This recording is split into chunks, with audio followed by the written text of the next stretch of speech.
Good evening, everyone. Welcome to America's Third Party. I'm David Sponheim, and this is our anti-war rally Saturday. We've got a lot of interesting things to talk about tonight. Sarah and I just got back from a conference yesterday. We did our show last night. We were talking about education and technology merging at the conference with a lot of people. They were bringing in all this new technology into education. So our country is trying to improve its knowledge base. We want young people to be good, solid thinkers into the future. And the number one thing I encountered with a lot of these people was this just a resignation that they have to sell Common Core, that they have to push Common Core on the American people. And I talked to a lot of people who said, yeah, there's a lot of different views on Common Core. Yeah, there's a lot of backlash among the American people about Common Core being thrust down their children's heads. And yet I saw a glimmer of hope in all of this, because I don't believe we should have more administrators telling teachers what to do. We should have less of that. We should have, in fact, the students pursuing their greater goals, what interests them.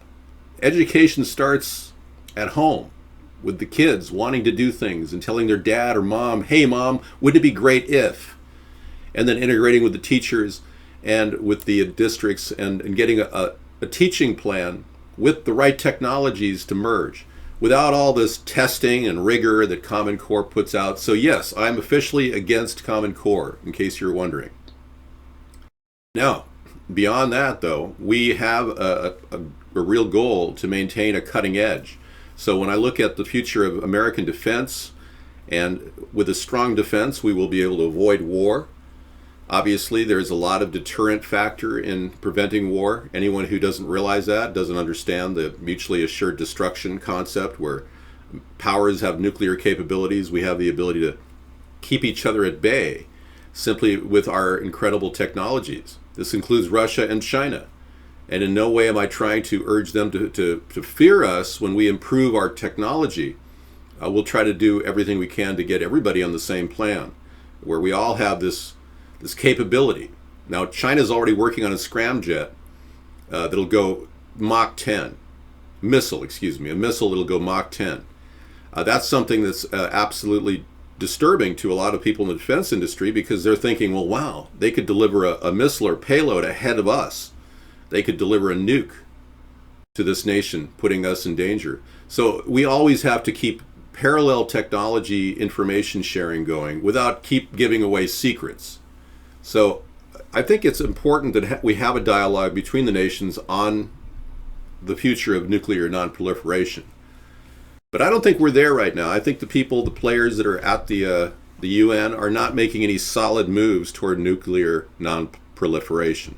What they're doing is sitting back and allowing global authorities and world powers like the World Bank and the IMF to make decisions about where NATO will be, where a positioning of troops will be, which only enrages countries like Russia and China, which really undermines the very essence of peace in our world. So we're going to try to achieve peace with pairing of information, shared knowledge. I'm not going to go so far as endorse the Strategic Defense Initiative, which Ronald Reagan put forth, the idea of Star Wars, but we'll be touching on that and the idea of shared information as well tonight. Okay, but let's get down to what's really happening. We've got a wild story that just came in the room in our pre-show that was brought in by Pumpkin Hunter S. out of the blue. He said, did you know that there's a woman in California who claims to be Marilyn Monroe and former President John F. Kennedy's child? And we have that story for you right here, courtesy of Pumpkin Hunter S. Thank you. This is a woman named Gladys Baker Morris, and she has presented a paternity action lawsuit at the California State Court claiming to be Monroe and JFK's biological daughter. Now tell me she doesn't look like Marilyn Monroe. Isn't this fantastic? So let's give you guys the link, courtesy of Pumpkin Hunter S. Thank you, Pumpkin. The story is pretty compelling. Apparently, she spent most of her life believing that Marilyn Monroe's cousin Meredith Baker was her biological mother. Now, that adds credibility to her, too. It's not just anybody, who pops out of nowhere saying, oh, yeah. But this is a direct connection to Marilyn. And in March of 2014, her mother confessed on her deathbed who her real parents were. So I got goosebumps earlier, and I was playing this music because it's almost unbelievable that this story had been suppressed for all these years. And I'm sure she'll be able to do something with a biological study of something in Marilyn's possession. People have a collection of Marilyn's stuff that could very well be checked for genetic information. Hairbrushes with Marilyn's hair on it might exist. It's back. I'm sorry. Okay, we're closed down on the music. Sorry, I didn't want to disturb your sensibilities, but I did want to kind of like go, wow, that aha moment, yeah. Thank you, Marla. I turned it off. It's an old story. It just came in the show. I hadn't heard it before. If it's new to you, great. If it's not, then we'll just put it to rest and you can go back to bed. And try not to take too many Valium tonight. That's not recommended. Now, I'm not giving you medical advice, but, All right, so it's new to me, too. I never knew that. This is the program. We are building a political coalition to challenge the two-party system. To write my name in the upcoming election will be your boldest step in stopping the two parties, simply because the two parties are one and the same. They both make decisions that seem to benefit rich people, corporations. They both seem to be unable to cut the budget. They both endorse the enlarged military-industrial complex. Both two parties are seemingly ignoring the environmental destruction around them. Both parties are literally giving no heed to the GMO factors in diet, how people are getting tumors, all of the potential dangers of products that are being recklessly produced around the country. And no one's standing up for the American people. And even the chance for us to, get some money from the government to get started. A loan would be nice. So all these issues are a good reason to start a third party, not just the fact that the two parties are incompetent. We're beginning to see the light, that we are representative of so many things that they're not. Ending wars, ending the Fed. You don't hear that from the two leading candidates running. And a lot of other reasons, and you'll find out about that as we do the show.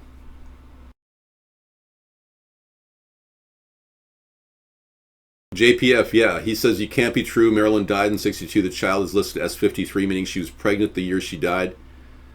It's entirely possible. The story goes on, if you read it, to talk about my mother confessed to me on her deathbed that my real mother was in fact Marilyn Monroe. Ms. Morris told the reporters, she told me that Marilyn was afraid that the Kennedy brothers would have her and her baby killed if they learned of her pregnancy, so my mother had given birth in secret and hidden me away as soon as I was born. The timeline matches. It's very tight, though, admittedly, but the timeline matches. Was there a dark-skinned person there?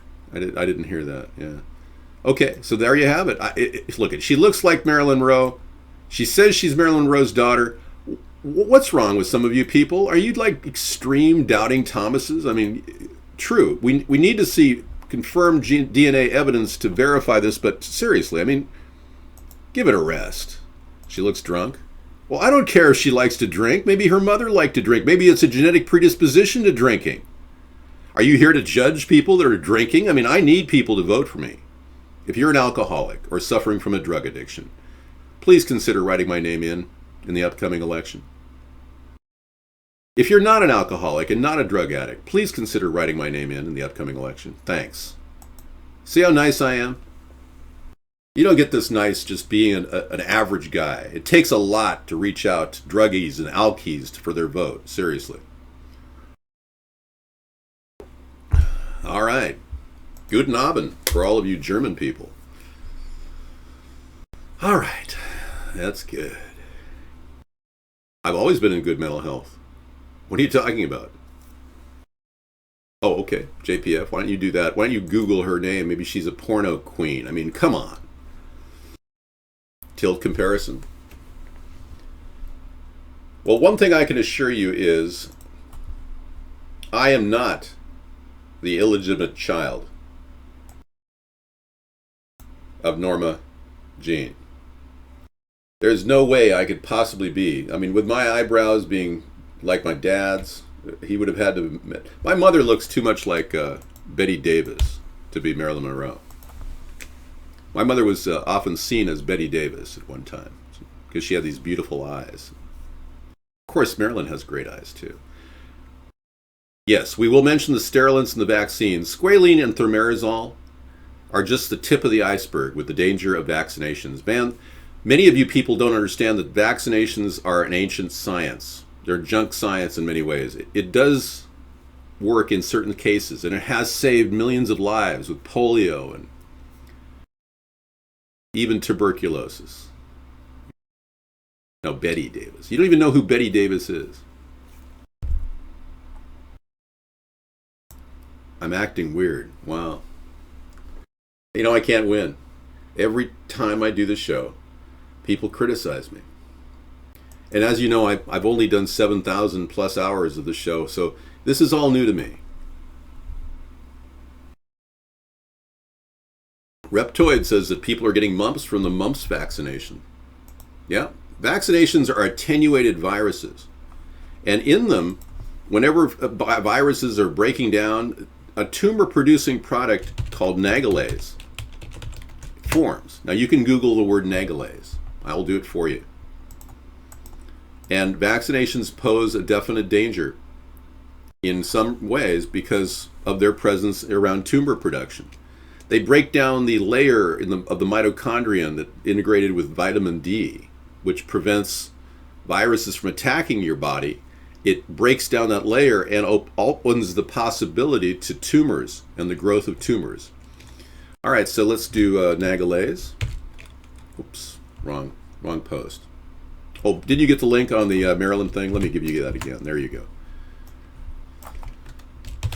Yeah, so this product is something you may want to Google and find out for your family's health. I'm not going to give you any more information because I'm not a doctor. Where is Candy Rain? I don't know. I haven't seen her in a long time. She hasn't been online at all. I'm a little worried about her.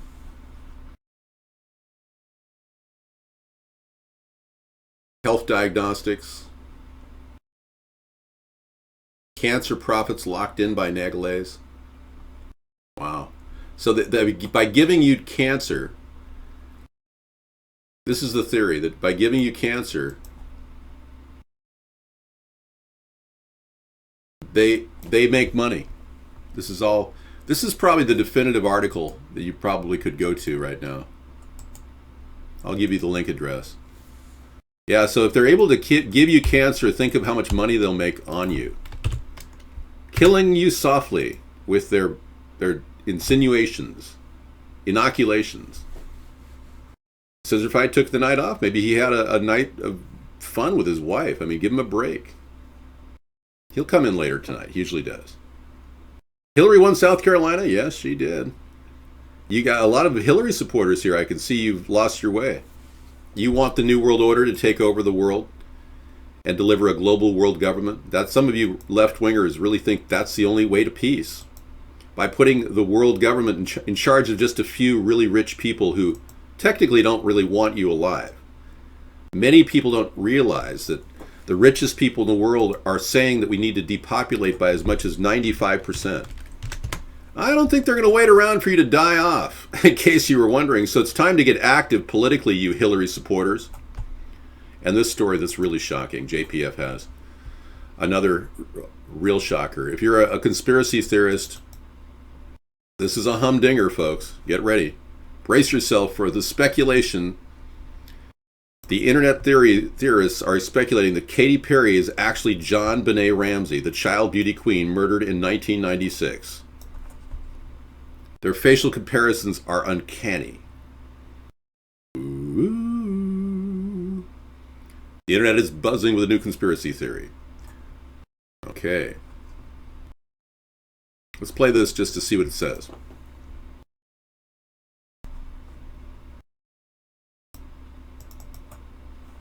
All right. Hey guys, when does the show start? Hey, how you doing? We were waiting for you to get back from your bar mitzvah. Yeah, we knew you were coming back from your bar mitzvah tonight, so yeah, we were waiting for you to arrive. The video doesn't work. So as you can see, this dithered picture of the two is enough for you to just look at and go, wow. It does seem like they have very similar features. But again, who am I to judge? Next. You know, she recanted that statement, 7767. Yeah, my sister was on a kind of a... She was slandering a lot of things that I was doing at the time. I didn't prosecute her for slander, but she had a lawsuit against me at the time that she said that. So she was just trying to, emote. That's the best way to describe it. But I have no history of mental problems in my life. So all of you who are out casting aspersions on other people, you may want to hold a mirror up to your face and realize that you're just an average guy sitting in your house with no future. Go, take your time. I don't mind having you just go right over there, grab the mirror, and look at yourself in the mirror and realize that your future is pretty screwed because the two parties don't give a crap about you. All right. Things are rolling along Sunday. Tomorrow is going to be a nice time for us. A lot of you are taking a break, going to have a holiday. What are you going to do on Sunday? Have a trip to Happy Land, thinking everything's just fine and dandy?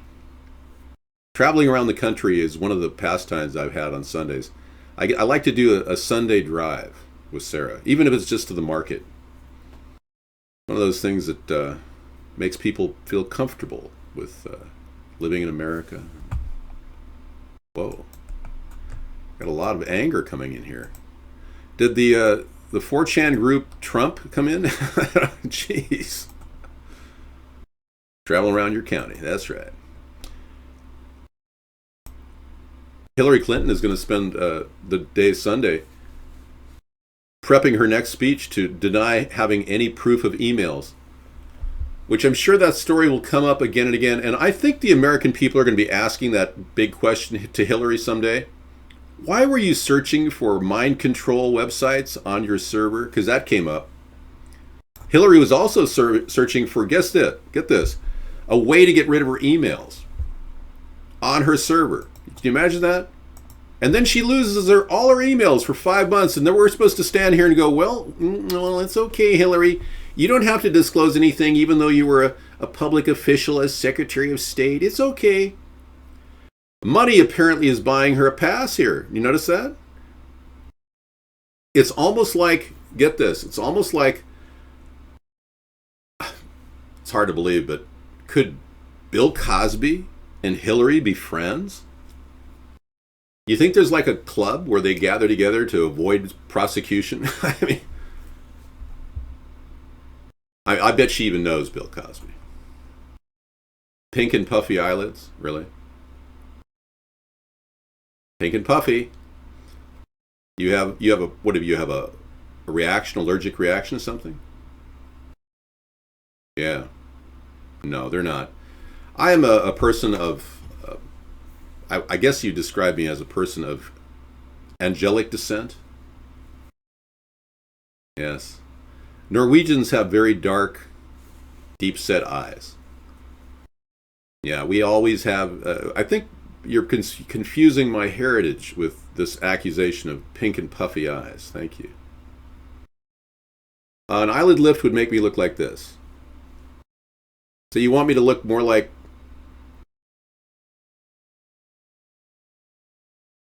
John Kerry? So you want me to look like John Kerry? Let me give you guys a sample of what you're going to look like when you get old. You like this video? Well, that's nice. I'm happy for you. Let's say a prayer for you or against you. Let's take a look and see what we got here. How would you like to look like this guy when you get to be old? Like a cartoon character. Now talk about puffy eyes.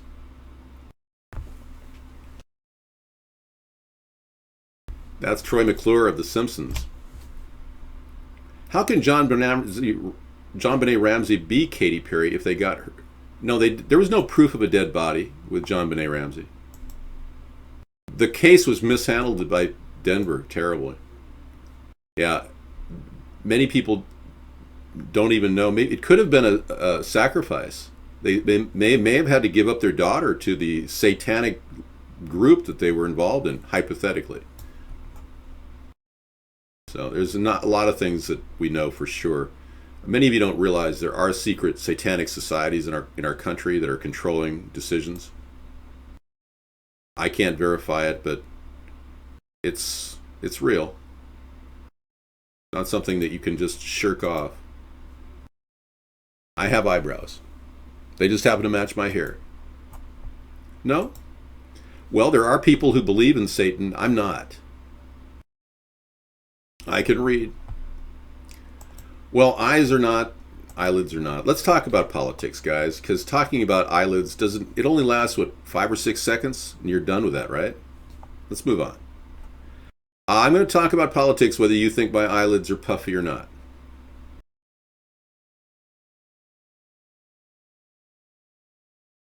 You know, I can't make a move, brink of war. Brink of World War III doesn't realize that this is your move. You're supposed to go out and promote me. Why do you think this is up here? Why do you think I'm asking people to actually tell people about a third party?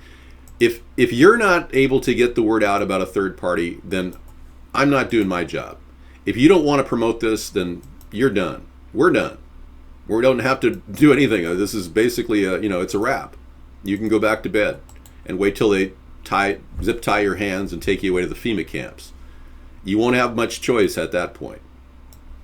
I'm trying to give you a head start to prevent that from happening. So if you go out and promote America's Third Party online, it'll help people come in and we'll get some media coverage, maybe this year.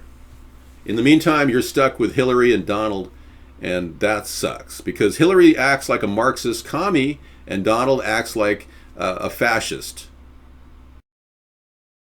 I'm not going to say Nazi, but he did read, Donald Trump did read Hitler's speeches next to his bed. So the KKK in Anaheim, California attacked people. I did not know that on Scary Scarecrow. Thanks for telling me. Their donation page is right there. You go to America's Third Party and just click on it. It goes to donate. Is it gone? Let me check. I've been campaigning for 7 years. I'm just getting started though, so catch up to me when I'm in the middle of it. Well, they're trying to levitate carbon, but they don't want to tell you because what they're doing is poisoning the air in the process.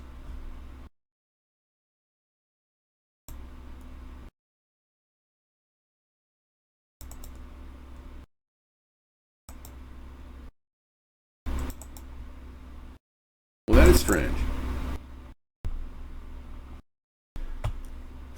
Wow. Oh, there it is. Yeah, it's right there. Just click on the donate button. It'll open up the donate screen. It just takes a little longer it's a PayPal donate screen. That's it. You're donating to the committee to get David John Sponheim elected.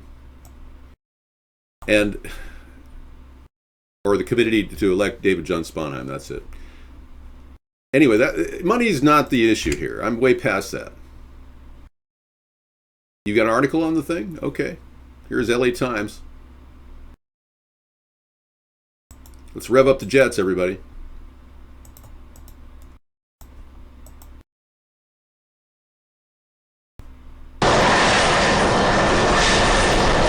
Okay, something happened.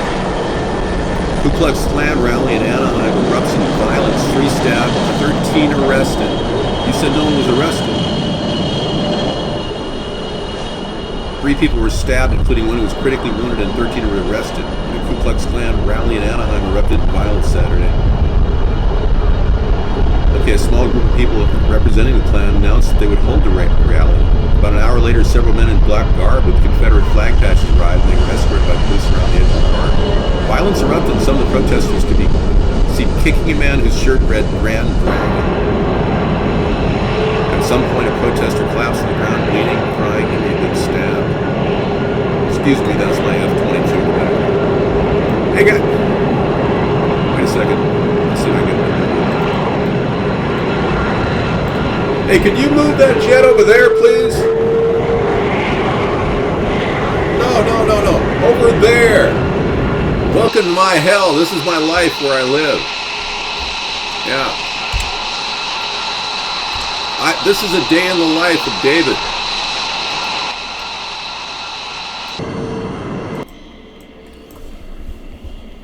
I mean it. This is exactly what my life is like on a day-to-day basis. They fly F-16s over my house, F-18s, F-35s. My realtor lied. They said I was in the no-fly zone. It's near my driveway, somewhere in America. I think this is Ellis Air Force Base, if I'm not. It could be McCord. I'm not familiar with that. Oh, I chose to live in an area that was in the no-fly zone. That's according to my realtor. And there's a class action lawsuit right now against the Realty Association in my area. A woman said, whoa, hey, it almost hit me. Do you see that? This country's got a pretty strong Air Force, doesn't it? I'm proud of our nation's Air Force, but you know that these planes, we have 187 of these Raptors, have only seen airtime once. And that's when I reminded the military-industrial complex that they weren't actually using the F-22. The only use of this was to bomb Syria about 2 years ago, in which I explained prior to that on my show every night that they were never used. And then all of a sudden, Barack Obama lands a huge attack upon what he called ISIS forces in Syria. That was the beginning of this attack on ISIS, when they created this fear-mongering propaganda tool to make us all think we should have a war against Syria. Frankly, Trump isn't going to be a guy who's going to limit the military-industrial complex. I would be the guy to convert Whidbey Naval Air Station to a robotics university, producing unmanned aerial vehicles and unmanned vehicles, mass production facility. That's what I have planned for this island where I live.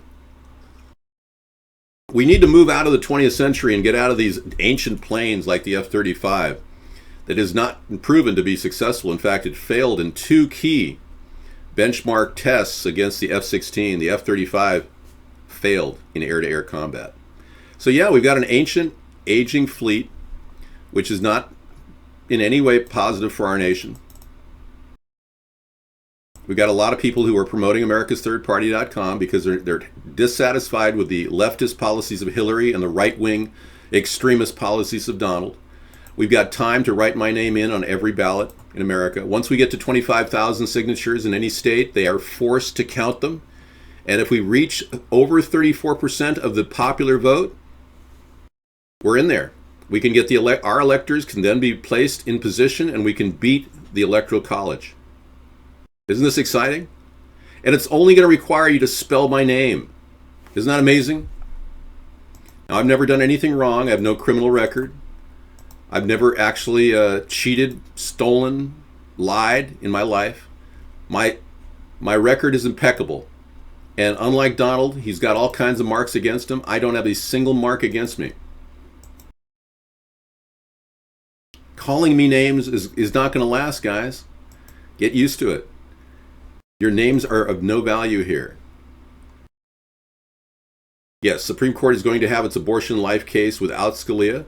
That's understandable. Scalia would have kept any chance of it being reckless abortions from happening. Unfortunately, he won't be holding the brakes on reckless abortions. No, my ancestors never did own any slaves, unscary scarecrow. It's true. If you had a mental breakdown, you can't be president. That's true. It just doesn't work.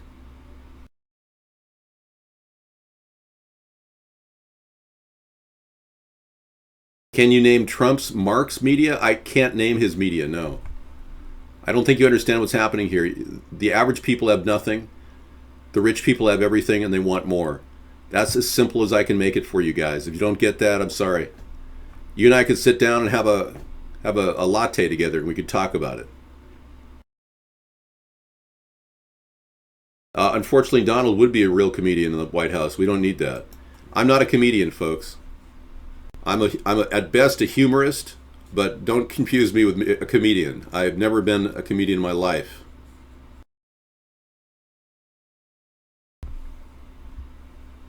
No, your two-party vote is worthless. After 4 major elections, your parents have absolutely failed this country. You keep voting for the same thing and expecting different results. According to Einstein, that was his definition of insanity. Blackface is positive. I had to make fun of the worst president ever. I'm the guy who had the balls to do it. I'm the guy who has the balls to run for president against all odds. I'm the guy who has the brains to lead this country out of a terrible situation we're in right now. Give me a forum to discuss issues with other political people, other government officials, and I will elevate the dialogue to a whole another level. Yes, you guys have been limited. Your talking points are being broadcast in the news every night. Oh, we need jobs. Oh, ISIS. Oh, ISIS jobs. Oh. And then they start talking about, of all things, transgenderism, just to keep your mind from actually focusing on anything. So when we started America's Third Party, we knew that we could not ever give up. And we just can't stop, because we won't stop. So let's get this show started, everybody. The two parties are one and the same. They work together. As you can see, this is from a wedding picture of Melania, Donald, Hillary, Bill. It's an old world crony network of corruption in our country. And believe me, our country is way more corrupt than anyone admits.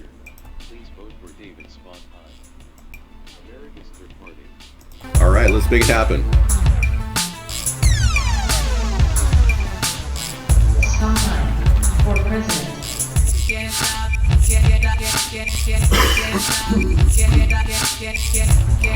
and we won't stop. We're gonna dance all night, bring it on to the sunlight.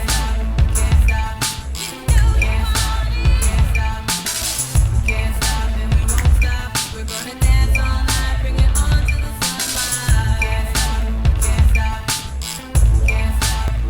stop.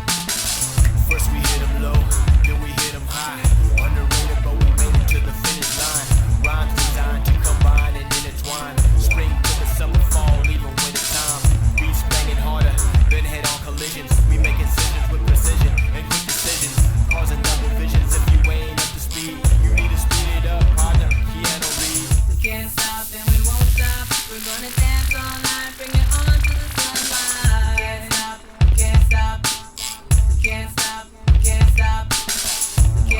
And we won't stop. We're gonna dance all night, bring it on to the sunlight.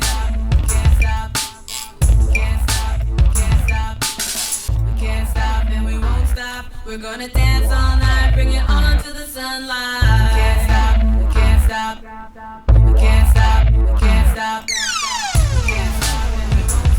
In this coming election, please vote for me and spawn high. America's Third Party. Can't stop, and we won't stop. We're gonna dance all night, bring it on to the sunlight. Can't stop.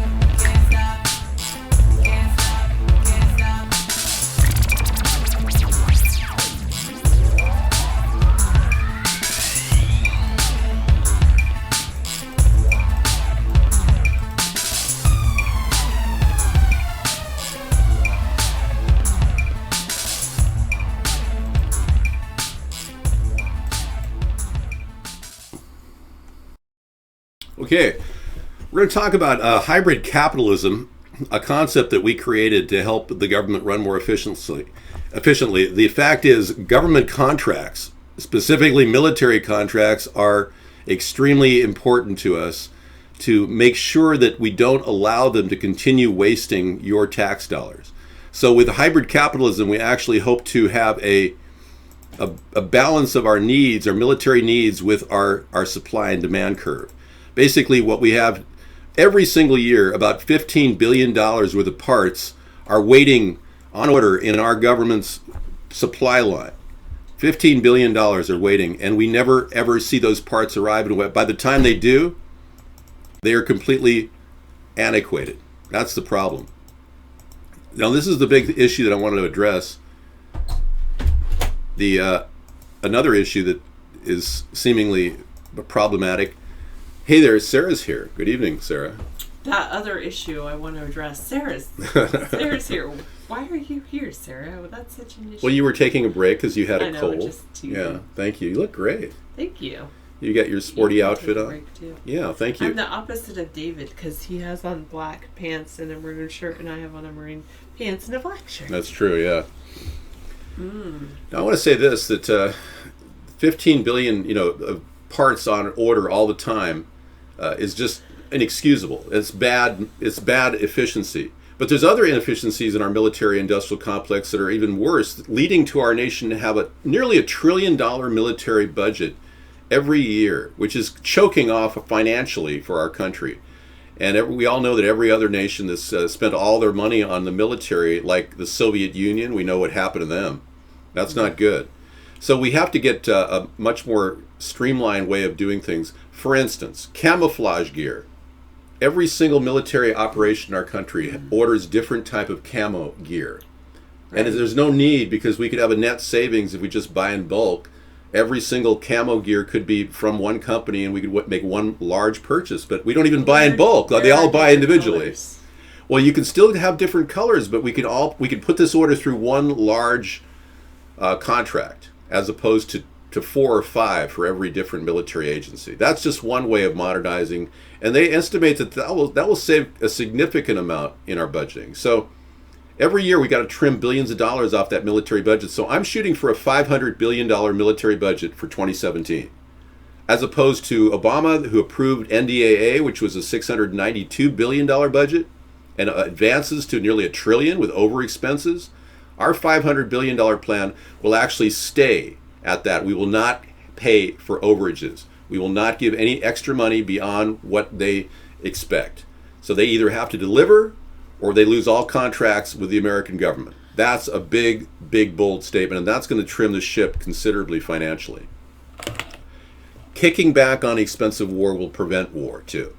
It tells our other nations that we're not upsizing, we're downsizing our warring ways. Ending the war is essential. We have 2 wars going on, Afghanistan and Iraq. They seem to be endless. We need to know why they're going on. Is this driven by oil? And here's Dubai, by the way. This is Dubai, a center of the financial benefits of our purchasing power has been this major city called Dubai. And now they have become almost an untouchable financial giant out there. So you've got to understand that all wars are bankers' wars. And if we look at the banking community and how all these monetary elitists want to continue to lead, we'll never have a handle on this problem as a human species. They'll always be manipulating people in species. They'll always be manipulating David's talking to. people in species. I'm sorry. They want you to let your hair out. Wow. Well, it isn't the drying. Did you? Yeah. You certainly. I think she didn't wash it today because she's got the cold. The cold that's been going around. It's terrible. It's a nasty cold. Echo Heim. Okay, let me control the mouse for just a second. Yeah. Do that. I'm going to drop that off of there. There we go. It wasn't that. Yeah. So stopping war means figuring out why we're at war. Now, Afghanistan has been a big, bountiful bonanza for the opium producers. They continue to make money. The CIA makes money on their money because they act as an interim agent for the transport of opium. Do you hear about this in the news? No. You rarely ever hear about in the stories regarding opium or heroin trafficking and the CIA. So it's up to you as a voter to decide, well, is this something that you want to do? Do you want to vote for a 2-party system that continues to profit from opium and allows the CIA to profit from opium? Do you literally want these two-party people making money on their investments? Because that's what they do. The Republicans and Democrats actually make money on secret information on Wall Street. They actually bring in money, and they're allowed to do insider trading. That came out in a 60 Minutes interview with Congress that was, by the way, banned. They don't want you to know that they make money doing insider trading. So you've got a lot of corruption, the 2 parties. And that's ultimately going to end up costing our nation dearly. They're draining us, man. They're manipulating us. They're forcing us to fight their wars. It's pretty simple stuff, guys. Well, let's be clear. Bankers run the world, yeah. Okay, so I'm going to take a little break. Was that successful? Not yet. Yeah, just try that. Let your hair down. Yeah, I'll let my hair down, yeah. We can't stop because we won't stop. Former Mexican president snaps on live TV, says, I'm not going to pay for the bleeping wall, for the effing wall. Vicente Fox, folks, has spoken out on that link. You guys can click on it. Vicente Fox will not, he's the former president of Mexico, says he's not going to pay for that effing wall. Now, I've never used the F word on our show. Ever. I have no record of, so it's hard for me to say effing. Yeah. Frigging is tough. Frickin' frack. I just don't believe in behaving that way. Although some people think I'm pretty clownish at times, I just don't want to use bad words. I'd appreciate that, yeah. It's classless. I think that's my stomach saying I need to eat. Yeah, go eat. I'll be back. You fed me. I did. So I ate very well. Good. So now you need to eat. I will. No, I haven't been hot tubbing lately. Did you change your name? Are you someone else, Brink of WW3?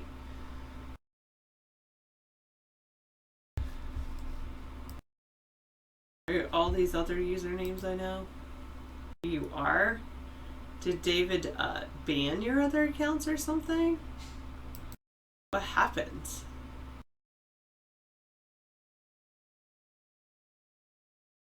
What kind of code am I in? I'm on the easiest code you can think of, but I'm not easy. Oh, Scruffy changed your name. Oh, did you have to get a VPN to get back in? Let's talk about me and not the guest. I know, the growling. To make a cool horror movie, that's hilarious. Alright, yeah, so, oh, goodness. Okay. Three-way calling is good. Now you don't need three-way calling, you've got Google Hangouts.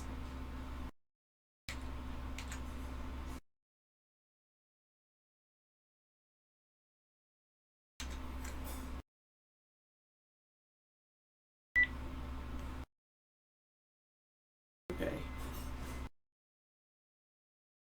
Alright. VPNs don't work on Vaughn? Oh, so you just change your IP address? I thought it was a little bit more difficult, Walton. I don't know. I would think that they did, because aren't VPNs just, aren't they just changing your IP, basically? Thank you, Monkey Times.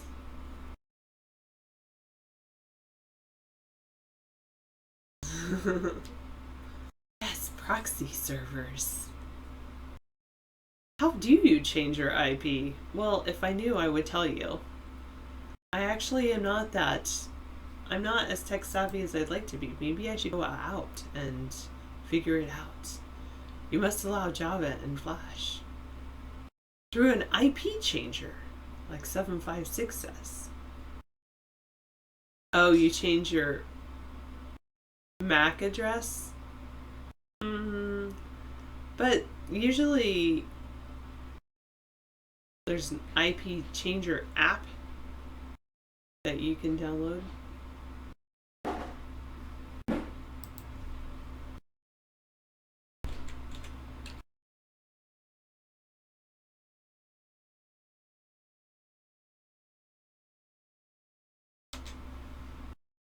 Okay.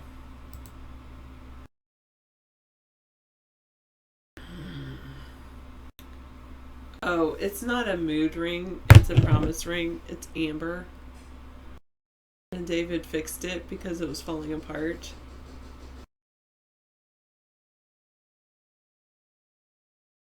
I can change your IP anytime. Alright.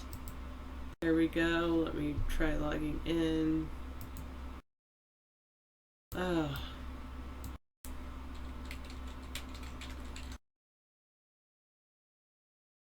I suppose I could look that up. And what are you?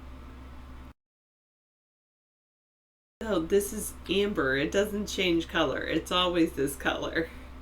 It's petrified tree sap.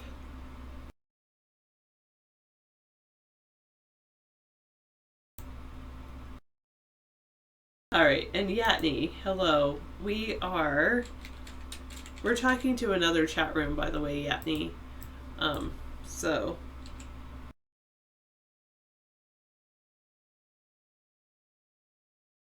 what? Maybe I should go like this.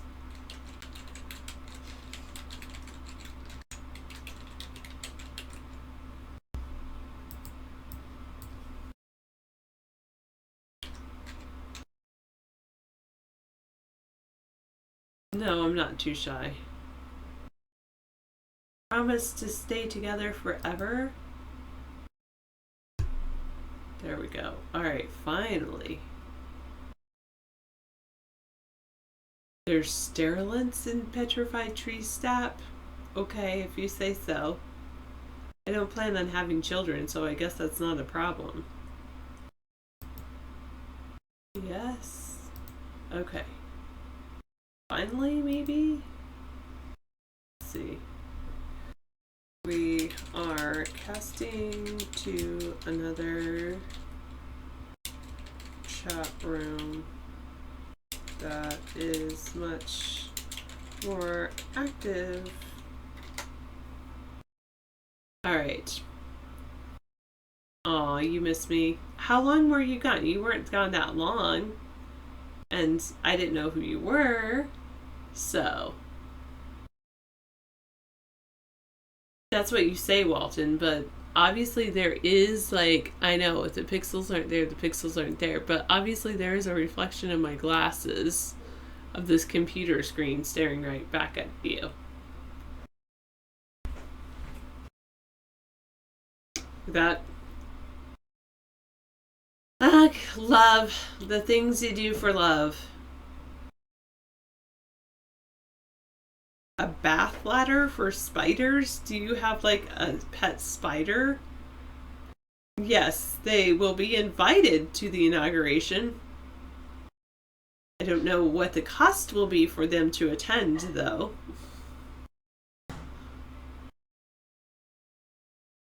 All right, there we go. The things you do for love. The weirdest thing I did for love. Weirdest, huh?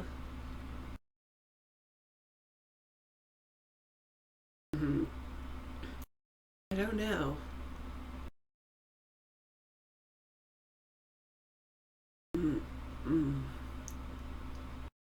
I don't think I should talk about that. WW3. I don't, you know, this is not one of those chat rooms like they have Chatterbait and all of those things.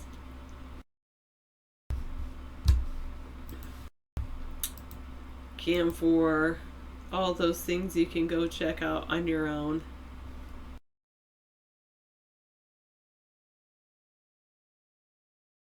Alright, I think that I would like to see...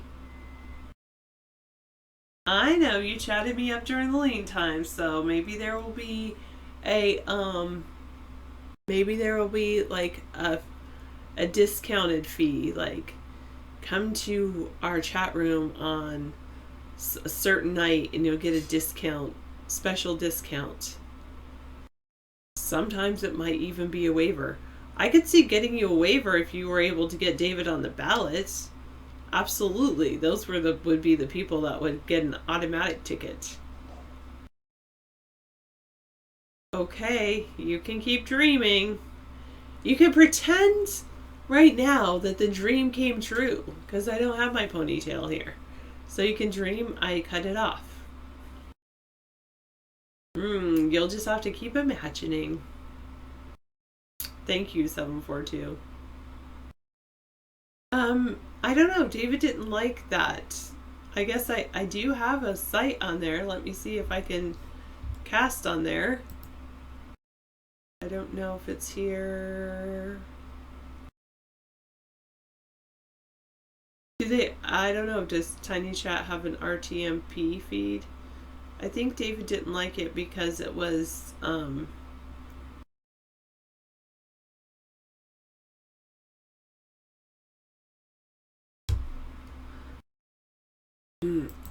I think that David didn't do Tiny Chat because it was hard to control.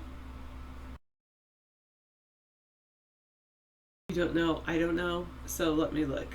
I could look at it. Why are there so many browsers open? It's ridiculous. Let me look. I'm gonna start closing other browsers. metanoiafilms.org. I guess I'll put this one on America's Third Party. I did not get an actual haircut, so where are my search? I'll look for a search. Metanoia.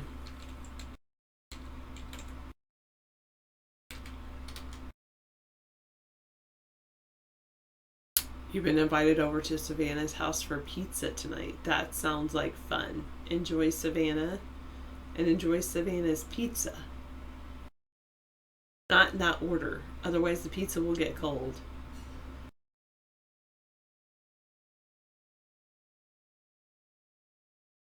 Dot. Okay, 727, you put a dot just to... Okay, so we do have it.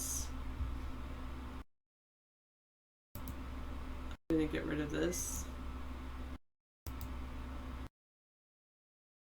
If it has that, right? I'll save that. Menu, page, save as, Dropbox, let's see, America's Third Party images, maybe. Save.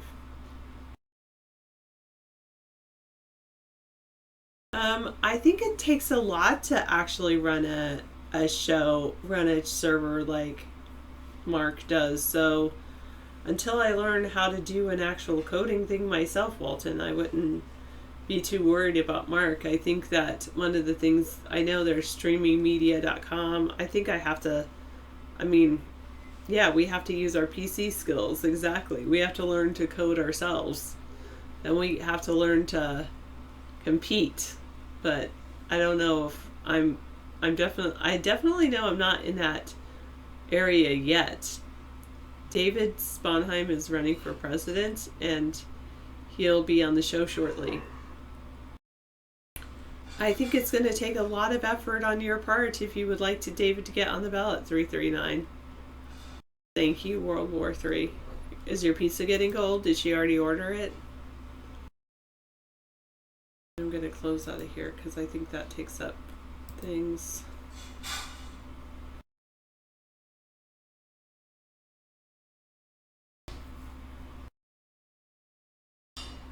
Okay.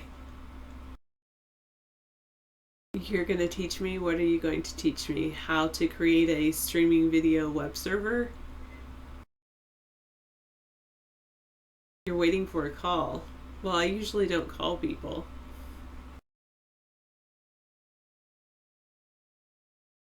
Oh goodness, what is this? I'm going to close out of that. I know a few things, but I don't claim to be like the world's smartest person or anything. No, he's considering me 803, so. Oh, okay. Well, tell her to wait. Well, I guess you can't tell her anything. You gotta wait for her to call you. Gotta be one of those people. Usually I thought the guy called the girl, but maybe it's new times.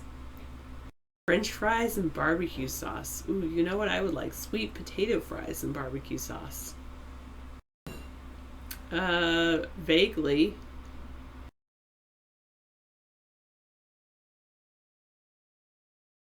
I don't know what these things are.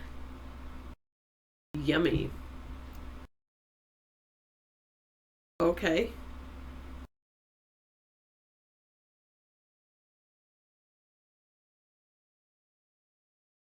No, they grow underground. They can't be contaminated by chemtrails.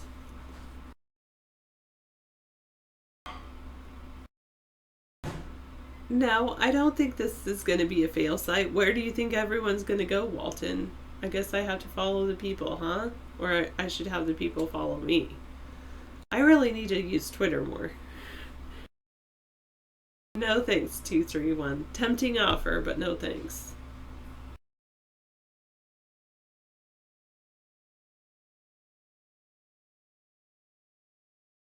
I understand 386. I just still think sweet potatoes and things that grow underground are a little bit safer.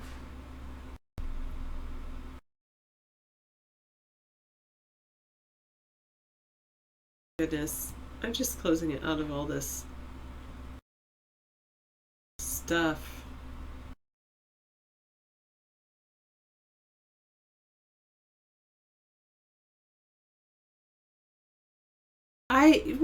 I think someday he might make it where two people. Yes, there is two people can be on cam together, like David and I are on cam together.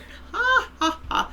No, I know what you're talking about. Co-hosting. I think that eventually he will make co-hosting possible. Um, and no, I didn't really get a haircut. And no, this is not a mood ring. It's Amber. I will say also with the. I think with co-hosts, I think one of the things that he could look at is maybe how Google Hangouts work. Those are all co-hosting. Oh, Walton. Mark has tried that feature before, but he removed it. Maybe he tried. Maybe David fell asleep. No, he didn't.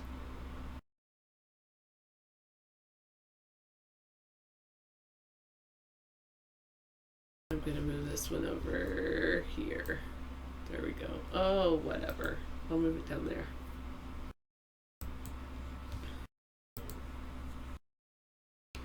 All right.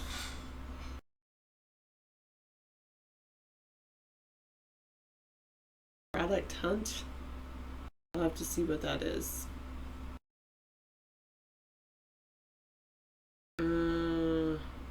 Okay.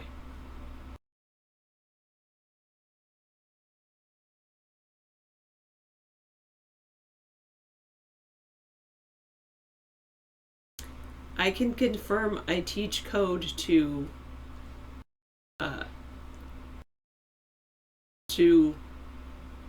students. That's all I can confirm. I do not teach code to NSA or FBI or for them either. And the coding I teach is so simple that anyone can do it. I know, Meow TV 2. All right, see you later. Glad to know who you are, who you're back. But anyway.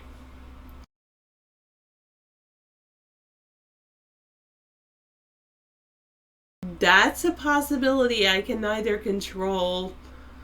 I can't control that 386. I can only hope, but I can't control it.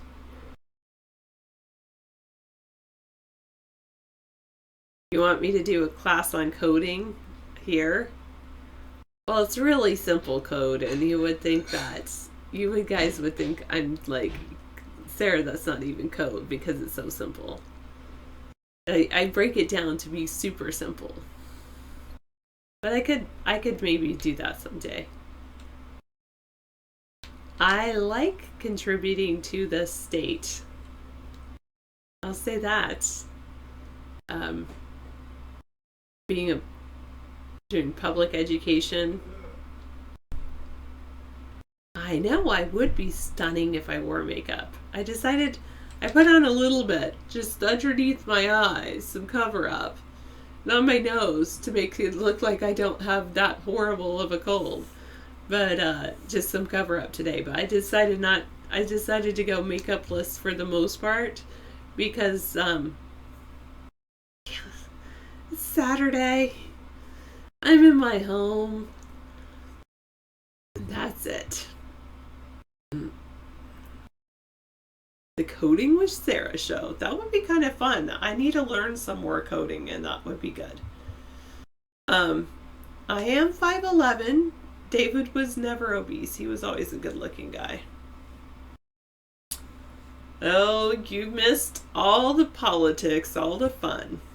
Thank you, 742.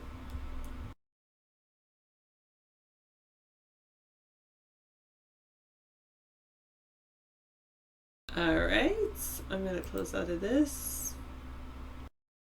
Go back and see if anyone chatted over here. No. Go close out of that. No, I don't think so. I don't want to encourage that 929. Is this ever a non-political room? Sometimes when Sarah's here, it doesn't seem like it is. Kind of gross.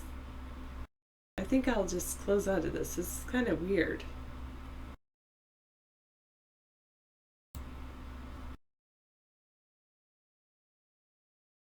Rethought project. Oh, what the heck?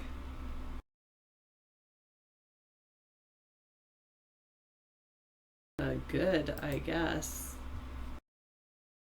Oh, we got shuffled back because they saw Sarah was on. Oh, I've heard of Roblox. Let me write that down. That's kind of cool. Somebody told me about a couple other ones this weekend, but I forgot to write them down. It is a lot of work. Politics is a lot of work. It's true. I'm not offended. I'm not dressing really nice. It's my casual day. So this is, no makeup, no dress, not a nice dress. It's all good. I know I should always be dressing up for Cam and all that, but it is what it is. We don't have those 386. They don't exist. I know. That's because he sees you as very important. David totally always dresses nice for you. He thinks you're the most important person. Besides maybe me. I know, true. Oh, wait, Reptoid, are you saying Roblox? Or wait. Roblox, okay. Yes, I'm laughing to the bank with my savings on clothing. All right. Sarah, come on. Oh, Sir Waffles, you're always important. Sir Waffles is like, you're the top of it. No. We are considered, what would we be considered?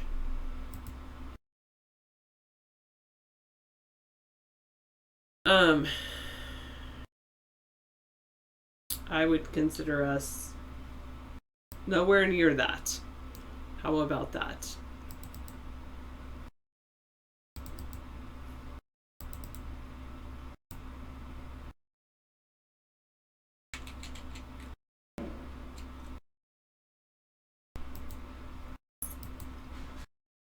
Ha ha ha, that's funny.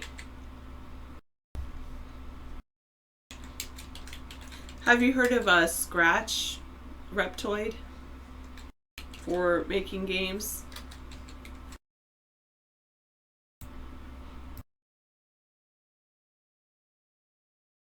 So, what state are you in? 386?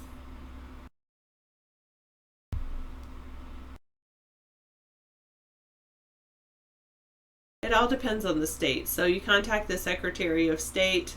You get petitions from the Secretary of State. You have to go out and getting petitions, meaning you have to get certain people to sign that, and they, since you're in Nevada, I'll just say this, they have to be registered voters within Nevada to say they want to get David on the ballot in that state. And then if you get a certain number, you submit them to the Secretary of State's office. And here, I'll get you a little bit more information. So that's how we go out and petition to get David on the ballot. In Nevada, at least this is the information as of David did make dinner, yes. This is the information as of 2008.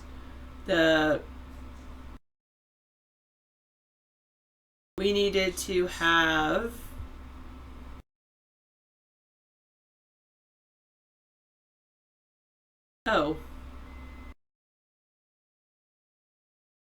minor party candidates. All right.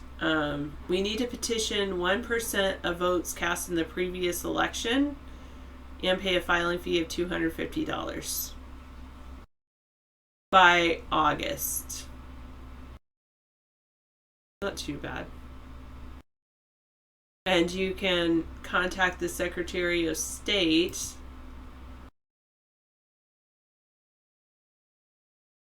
Oh, that is wrong.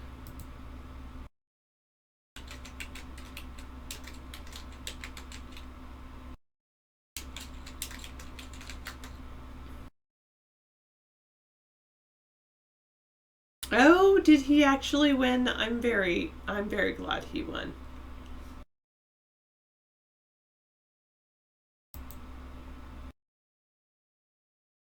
I'm not acting like this is a sacrifice. I'm talking about this. No data received. Server sent no data.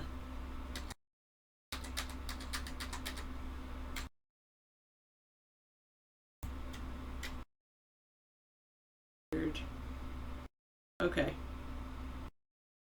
All right, so here is the website for the Secretary of State. Oh man, I'm sorry, Meow TV 2. So with candidates,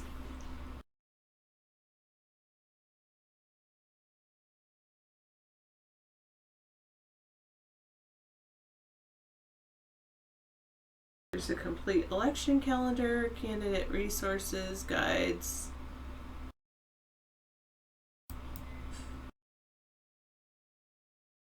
Minor qualification guide, independent candidate guide. There we go. So here is information from how to get David on the ballot in Nevada, I believe. Well, I would think 248. He probably bought VIP because he appreciates the effort that Mark put into actually creating this site.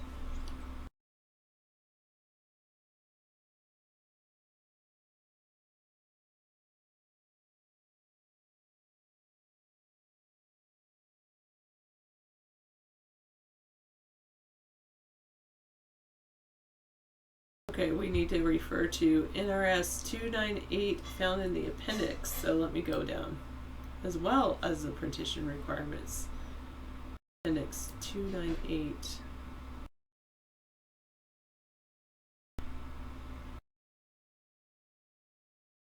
Here's a search.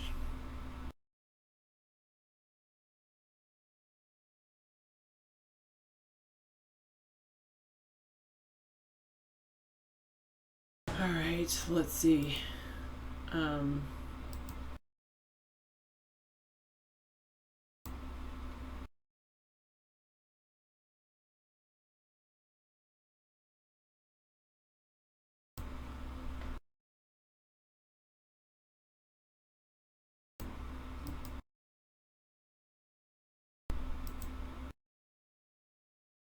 Important dates. So the first day independent candidates may file a declaration of candidacy is in March 7th.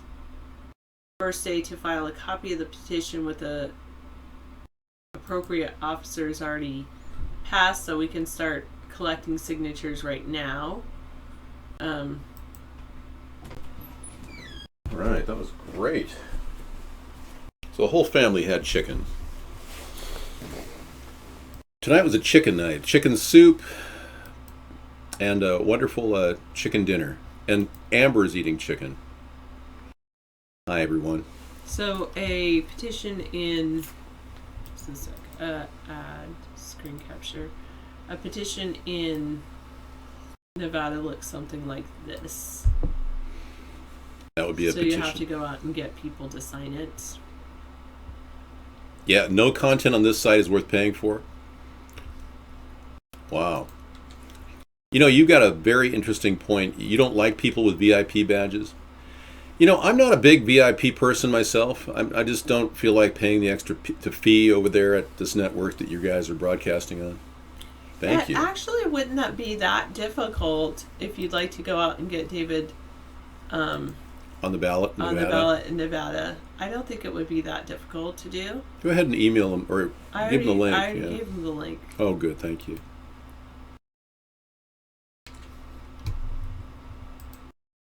I mean, Meow TV just got it to piss off people. Okay. David will probably buy me one of the eggs that I really like, which are the Cadbury cream eggs. Yeah. I am now ordered to go get the Cadbury cream eggs right now. I will be back shortly. That would be kind of fun to get what you want. I remember my favorite Easter when I was a kid. It was idyllic. I mean, I was the one kid that, you know, in my family that was so young that everyone kind of doted over. I got to do the egg hunt every year for up to I think my 6th or 7th year. I think I stopped the egg hunt. It got to be passé. All right, so let's kind of look at the big picture here. We don't want war. I don't see a justification for war overseas. I would like to bring our troops home. I don't believe that we need to be used as a pawn in a game by very wealthy elitists at the World Bank and the IMF. If they want to own every central bank in the world, then that should be on their dime and on their losses. But yeah, it was a pity. Not having the egg hunt in my adult life has been a traumatic experience for me. Actually, I have an egg hunt. I look for a very low cost price of eggs. That's my big egg hunt now. But you can't buy too low because then what are you getting? You know, eggs that have come out of some toxic waste dump. So fighting war is a very tragic event that our country's been involved with for over 234 years, going on 235 years now. Yeah, this is their 235th year of being at war. Doesn't make sense that we would continue wars over the years. But then a study was done to determine why or how our economy would function when we weren't at war. And the Rand Corporation conducted that study in 1975. And the results were so shocking that they never published the results. It took until a Freedom of Information Act request to see the results of that Rand study on war and the economy. And they determined back then that our economy would not survive if we didn't stay at war. So that gives you an idea as to what's really going on here. People who are unwilling to change the economic plans of this country to make it more focused on service economy, for instance, or growth economies, would rather just make military weapons to go kill people to finance the existence of our nation. That pretty much sums it up. Any other questions? You can defer to your Secretary of State and ask to get a petition to get me on the ballot in your state. Otherwise, you are going to war. For independent candidates, a person who desires to be an independent candidate for president must pay a filing fee of $250 in Nevada with the Secretary of State and a declaration of candidacy and a petition of candidacy, in which the person must also designate the vice president. The petition must be signed by a number of registered voters equal to not less than 1% of the total number of votes cast at the preceding general election for candidates of the office of representatives in Congress. It must request that the names of the proposed candidates be placed on the ballot at the general election That year. Yep. So we need 1% of the number of people that were in the 2014 election. The petition may consist of more than one document. Each document must bear the name I of pay the the county, money. and only registered voters of that county may sign the document. So you have to figure out all the counties in Nevada and have petitions for each county. And it's 1% of not the last presidential election, but the last election for Midterm election. yeah. Yeah, so 1% So of it's very doable. it's doable, yeah, and we'll pay the $250 if you guys want to do it. Are you ready? We have to find out how many people were in that. No, I don't look at anything that's forbidden younger audiences, because we record our shows and we can't play videos that younger audiences are expected to see on YouTube, so, or aren't expected to see. Okay, I believe he would be on RT, yeah. Mr. Ed's Eyes, yeah. Find the Oscar in a room full of C3POs. You've got 30 seconds. Okay, here we go. Is it gonna? How long will it take to load? I was gonna say. Oh, Right that's there. Cute. I don't think that's the Oscar. You gotta scroll down. You can scroll down. You can scroll down. That's a tough one. That's a tough one. Wow, hang on, let me blow it up for everybody to look at. Okay, you can have your 30 seconds. I think I got my 30 seconds is over. No, we haven't started yet. Now you can start. I was thinking it's right here, but Well, it better not be off the frame. You know, that would be a... David thought it was up in that white thing. I thought it's but- this one right here. That looks Oscarish. All right, Okay, answer coming up. answer. Okay, you do own a Maine Coon, which only sleeps on a Confederate flag. Cats just don't give a plap. We have a cat that is a variety of Maine Coon, and you didn't come in here to talk about my cat, though. Let's talk about... Everything does that to you. Let's talk about how this general attitude of the population to accept their fate has taken over our nation, so that people are basically like you, just willing to accept the fate of whatever is to come. I remember my parents used to say, ours is not to reason why, ours is to do or die. Death and taxes, that's all we ever do to... So if you are of that belief, then we don't really need you here. But you can hang out and watch. We need people that are actively wanting to stop the traditional problems that are facing the country, like war, like the endless draining of our economy by Wall Street executives, like the overwhelming police state that's forming in our country right now. If these are things that are concerning you, you want to get behind this third party. If you're a person that doesn't want to pay a lot of taxes, even if you're rich, you want to get behind a third party. We're going to propose a flat tax of 10% on anything over $100,000.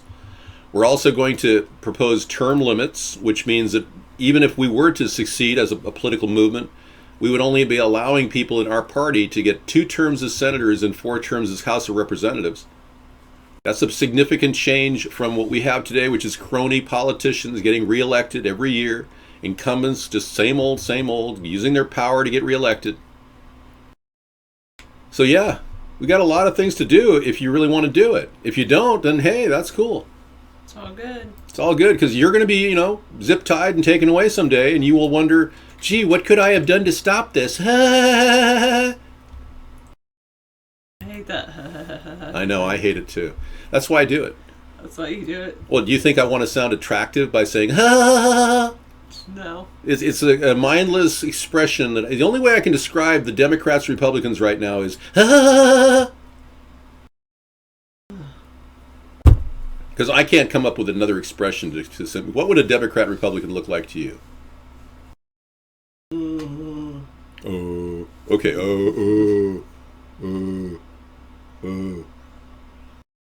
No, I won't do that. 929. I heat up my coffee and I'll be back to fill in, and Sarah can take a break. All right. Oh, they've got to have that calming effect, Meow TV2. Thank you, 443. Oscar knows where he is. Oh, good. Oh, that's cute. Very cute.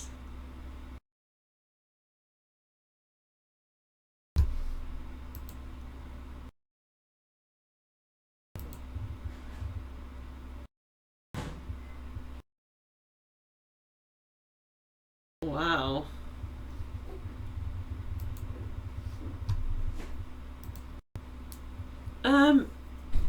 Well, you're gonna say it's easier to write his name in, but wouldn't it be awesome to get his name on the ballot? $250, 1% of the voters. I think that's pretty cool. We need your help. Come on, you can do it. Think of all of the experience you will get going out and petitioning for David to get on the ballot in Nevada. Will you sign this petition? No. Will you sign this petition? Yes. Will you sign this petition? No. No. No. Yes. Yes. No. No. If you had that, you'd get 1% pretty soon. You found the Oscar. A couple states don't. In South Carolina, we need your help too. Would you like information for that? 781. We need people to go out and petition. Nevada, he needs 1% of the people who voted in the election for the 1% of the people who voted in the last midterm election. Here's your information here's a link to information for Nevada.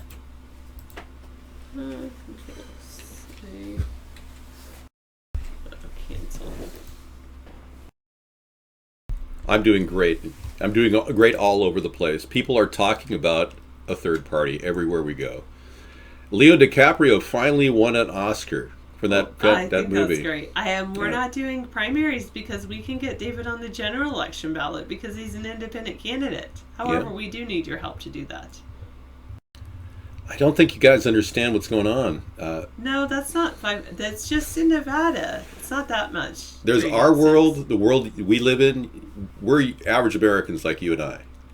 We're all average Americans here. This is our world. We get an internet signal. That's all the free speech we're afforded in this country. Do you understand?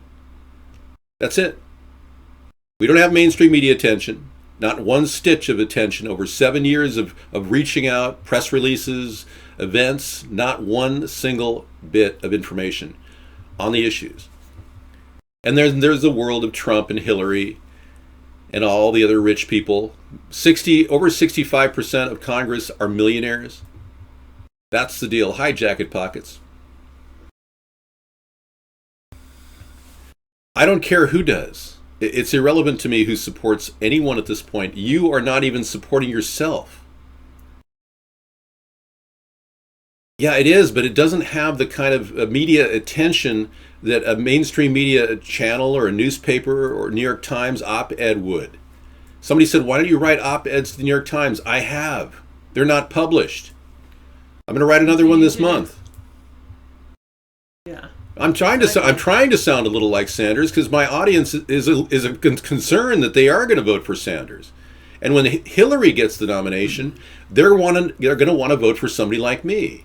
But I'm not a left winger to that extent that I would cause a socialist makeover for our nation, where all the working men would pay for the working less, the non-working men and women who are sitting there on their butt doing nothing. I don't want that. That's why we came up with a brand new way of solving America's problems called hybrid capitalism. This is our plan. Sarah and I wrote a book about it. You can read about it. It's a 99-cent download on Kindle if you go to our website. Hybrid capitalism is not socialism. It's not just giving money to rich people like the Democrats, Republicans have been doing for so long. And plus, I dress in white on Tuesday and black on Monday. So I only need 560 votes in Nevada to get on the list. That's a pretty good deal. So there were 50,000 people.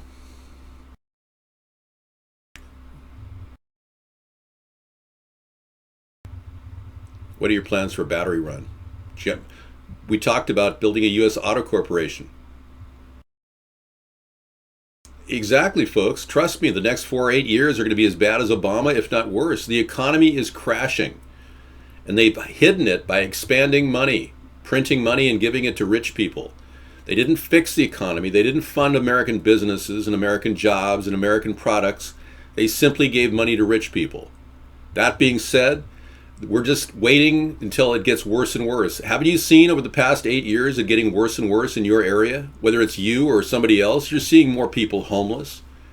Sarah and I were at a hotel in Seattle, and a guy walked up to the morning breakfast bar, and the management had to ask him to leave because he was just some homeless guy. And the lady that works the breakfast bar, the great breakfast, it was really good. She said that this is the 5th this morning. And we were only there at 7:30. That was like 1 hour. From 6:30 to 7:30. We got there at 7:30. She said, yes, this is the 5th this morning, she said. The 5th bag person that came in the breakfast bar in Seattle where we stayed. So Seattle and the Democrats are not doing anything long-term to solve the homeless crisis. They haven't in 7 years.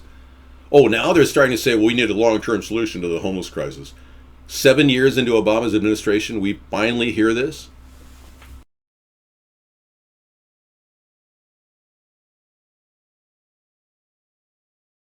I will, that was a joke I did last night. Yeah, that was a separate joke. It wasn't a joke, really. It's exactly what happened. It was a strange occurrence. The guy was homeless. He was getting some food and some coffee and, probably pocketing this stuff. But we're not dealing with a homeless crisis of 4.6 million people now. Obama hasn't even addressed the situation. And you Democrats keep clinging to your party. That's what really blows my mind. We can solve the homeless crisis without draining our resources financially. It's making simple decisions to set up tent cities initially and providing some basic services with mobile units. That's the first stage of dealing with the homeless crisis. The next stage is our homestead renewal plan, where we actually help fix up houses that are broken down. What do you got? Two things. Well, I was just looking at world news on Google News, and two former Mexican presidents are seriously against Donald Trump, and even the current Mexican president, go up a little bit higher though, or either way, and even the current Mexican president said, we're not paying for a wall. Yeah, they're not paying for a wall. When Donald Trump took our idea, Sarah and I's, we developed this in 2008, the 1,000-mile fence, the lethal electric fence. He missed the idea that this is a fence, it's not a wall. And our idea was to get our existing prison population to work the building of the fence. And we're going to use the fencing that's currently in our northern territories at FEMA camps across the country in the northern sector. We don't need concentration camps in this country. We just don't.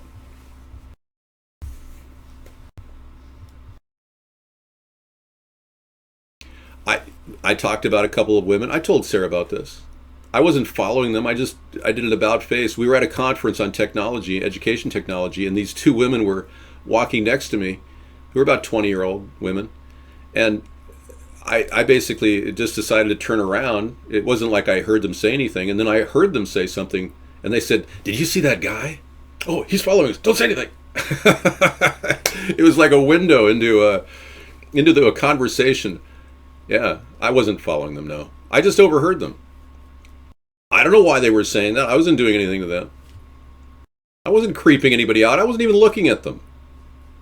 No, I didn't say anything. And they weren't, frankly, attractive. Just point of reference, they weren't attractive females. Maybe that was the deal. Who knows?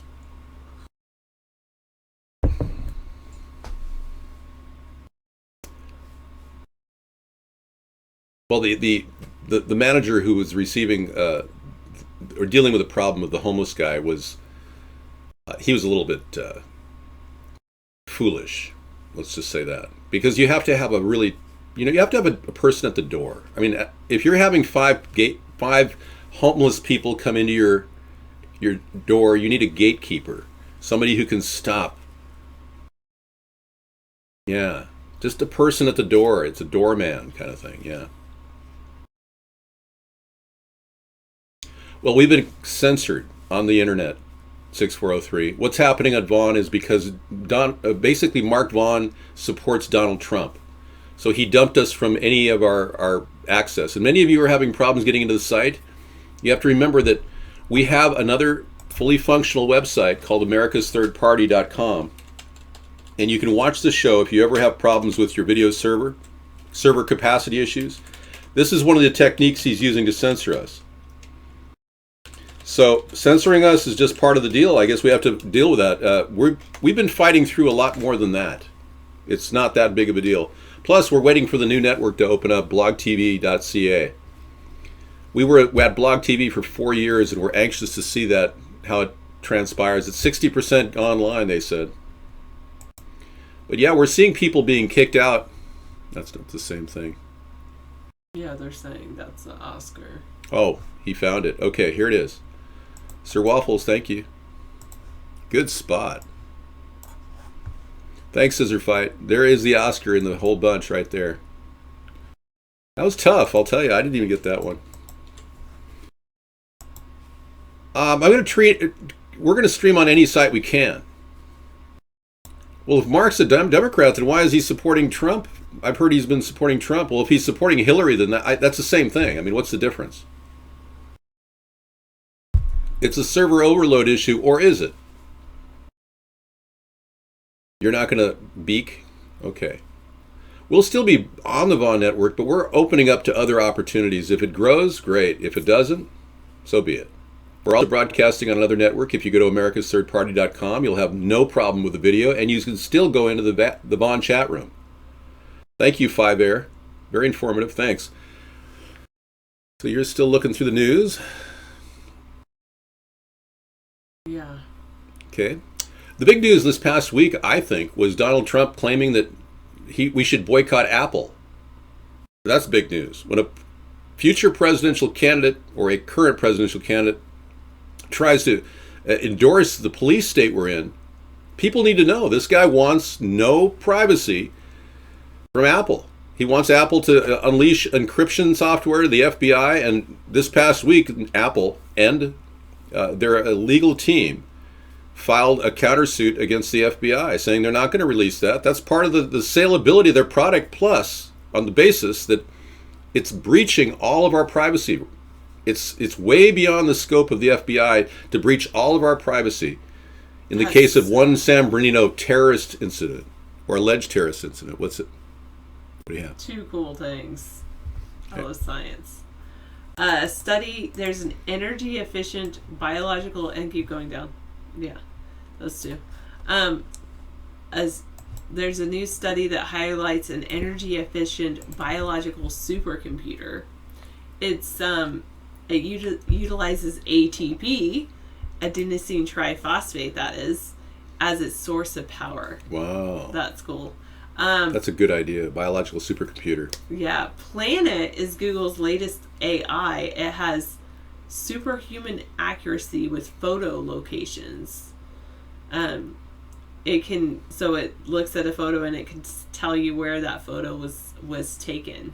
Wow. So GPS is photos. Basically, even if you didn't put an actual location on the photo. So it finds the topography of the area and manages to seamlessly locate the location based on the arrangement. That is only a supercomputer can handle. There's nothing that large of a problem that a human can handle. So it's a huge data crunching thing. All right, so no more supporting Trump here, even though you guys are still in the la-la land, not realizing that he is obviously on the right wing and is going to divide the nation. Many of you don't understand that I'm a centrist who came up with many of his ideas that he uses. I'm going to say goodnight for now. I'll try Thank to be you. back. You don't have to be back. So. Enjoy your TV show. Okay. Enjoy. And there's also hot chicken soup on the stove if you are interested. Okay. If you really want to, Like an possibility. it kicks in. I've got a really good recipe for chicken soup that just really gives you that immune boost you need. Yeah, I made that with the chicken as well as a chicken dinner. Oh, I also made a pasta salad too, a seafood pasta salad. I was kind of cooking crazy today. Rumors that I am Connie? No, I don't look a bit like Connie, my sister. Do you think I look like Connie? The U.S. Air Force reveals a B-21 bomber concept whose first mission will be to destroy $2 trillion of your taxpayer money. Case in point, Lockheed's getting away with $1.5 trillion over the lifetime of the F-35 project, and now Air Force wants to fund more military-industrial complexes. Unbelievable. This amazing stealth vehicle is coming at a huge price.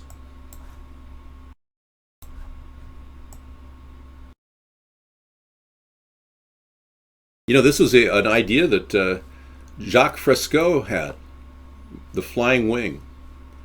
And he was fired for it from Northrop, Grumman Northrop. Jacques Fresco is the amazing innovator of technology. He's a futurist. We had a 2.5-hour great radio show with him and his companion, Roxanne Meadows. And this is a video of what Jacques Fresco is all about. His concept of streamlining technology, getting computers to work for us is great, as long as there's a benevolent force behind it that actually makes sense for the future of America or the world. But instead of a rich cadre of industrialists and military experts, he envisioned more of a computer working to find the best possible solutions for our planet. Well, it's a great noble goal, but it's called the Venus Project, and he came up with this concept many years ago, but he's been an amazing protagonist of efficiency and cybernetics combined for some time. What this Air Force project shows is that it costs way too much to produce something like a B-21 long-range bomber. $2 trillion budget, whereas we need to think about the management of the planet, not killing other countries or people. Think about that. Here's the Venus Project. What the Venus Project proposes is an entirely different system that's updated to present-day knowledge. We've never given scientists the problem of how do you design a society which would eliminate boring and monotonous jobs, that would eliminate accidents in transportation, that would enable people to have a high standard of living, that would eliminate poisons in our food, that would give us other sources of energy that are clean and efficient.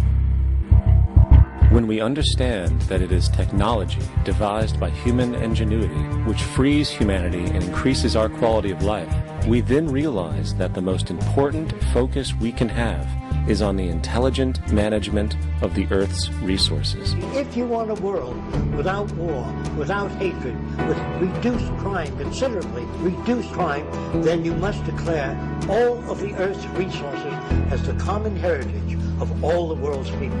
Anything less than that will be a repetition of the same cycle of problems. But there's no end to the possibilities, which I think haven't even begun yet. The civilized world hasn't even begun to get off the ground. The jobs that will be accomplished in the future, the marvels, the technology to come is unbelievable. And it's about high time we get off our self-centered, self-seeking, self-advantageous designs and get on with the social job that has to be done, namely the reclamation of the environment and human beings as well. So we welcome everybody's participation. Okay, so instead they want to spend $2 trillion on this. And I argue that if we're going to spend a lot on drone technology, $2 trillion on flying planes like the B-21, we've got a problem. Our priorities are skewed. Now, Fresco was a simple, his ideas were simple, but people reacted as if he was a communist, and he's never had any association with the Communist Party. Somebody in the room said, how is he going to pay for that? Frankly, we could develop methods to finance startup operations that would lead to communities, colonies of evolved people living in hamlets with water reclamation and the passive desalination of seawater. We could finance that with just renewable energy savings bonds. That would be just one starting point. We could start with a desalination plant in Los Angeles that could actually bring fresh water into the desert, right along the railroad lines that currently go toward Vegas. We'd start to see the LA population spread out a little bit more and create a more sustainable solution slowly. We don't have to make this happen instantly, but a project like a B-21 long-range bomber is going to be funded ahead of itself. You're going to get Congress to approve something like this, just like they did the F-35, and it may fail in test sites. Once it actually is in production, it may not actually beat any of the other bombers that we currently have. So it would be a terrible waste of money. I don't support government subsidies for these projects. No, I don't.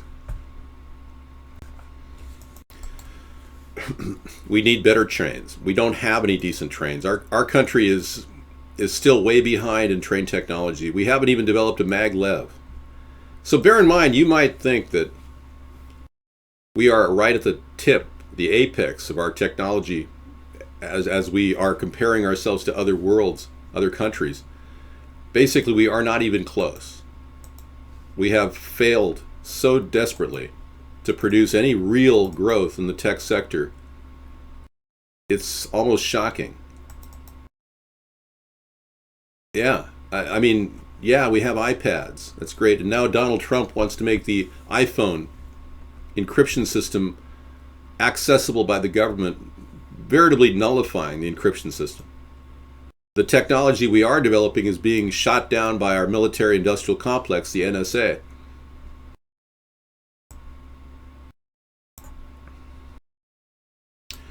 So let's take a look at what the government has done with their money instead of creating maglevs and cool things. This is what happened under Obama, you guys. You guys voted for Obama. You would know. Many of you didn't, though, of course. It's general public wellness, but some people are against it, Earth Sky, yeah. All right, so this has been the big buildup. They've taken a lot of the military hardware that the National Guard has and given it to the local police departments in your area, ostensibly creating a greater police state. AOL just confirmed that Mark is voting Trump. There you go, folks. I've told you from the start. That's why we are having problems here.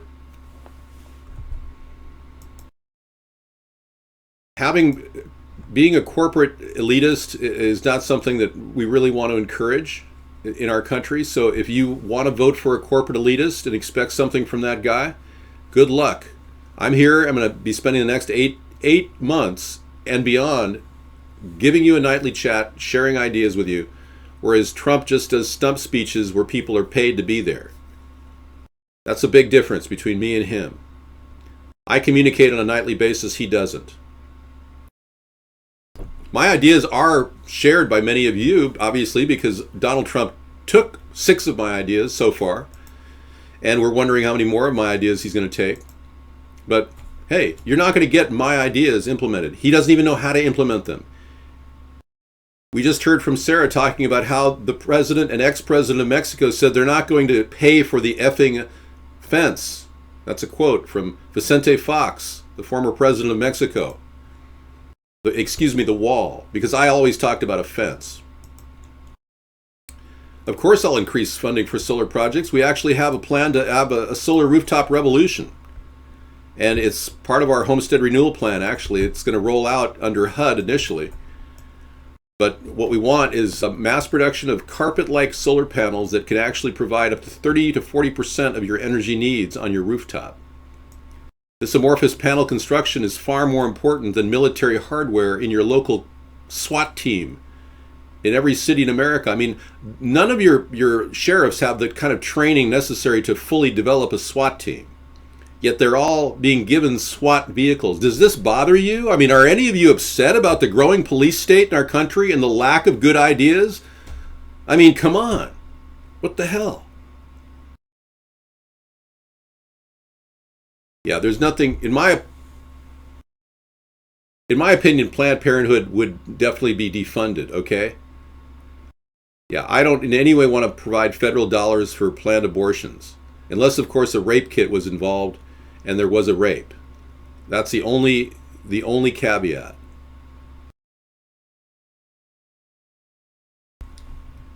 We've got delegates in the room. You don't understand the political process. We've got delegates in our room who will support for me right now, so that's just not true.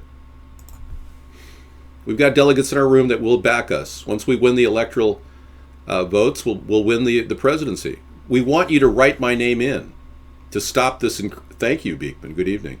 Sorry I missed you earlier. We want to stop the growth of our military-industrial complex, and especially the police state. Now this picture right here, thanks Scissor Fight, I was looking for it earlier. This picture symbolizes the backward mindset of our government, the two-party run government we have. Russia has a amazing maglev, Germany, Japan, China, France, and that's where we are. The old diesel electrics. I'm serious. So we are at a break point, folks. If you don't recognize that the two-party system is failing, there's no way I could convince you otherwise. I mean, we've got all the indications right now of a failed plan to save this nation by the two parties. We've got 7 going on 8 years of Obama claiming he was going to do this and that, stimulating the economy, but never gaining any traction. We've got an additional 8 years with Bush that led us to 2 wars that we still haven't gotten out of. I mean, for you to even consider voting Democrat or Republican in this election and wasting your vote on that, it's a mistake. I'm telling you. If we get 34% to write my name in, and I mean people that don't even vote right now could register and just start writing my name in, it's going to make all the difference in the world. It'll scare the two parties to the point where they are going to be shivering, standing there going, I don't know what happened. They've become irrelevant to the American people. That's what happened. I encourage public transportation, but again, we're not going to waste money on it. The Democrats think nothing of buying a $500,000 diesel hybrid vehicle to carry a bunch of illegal aliens around our town of Seattle.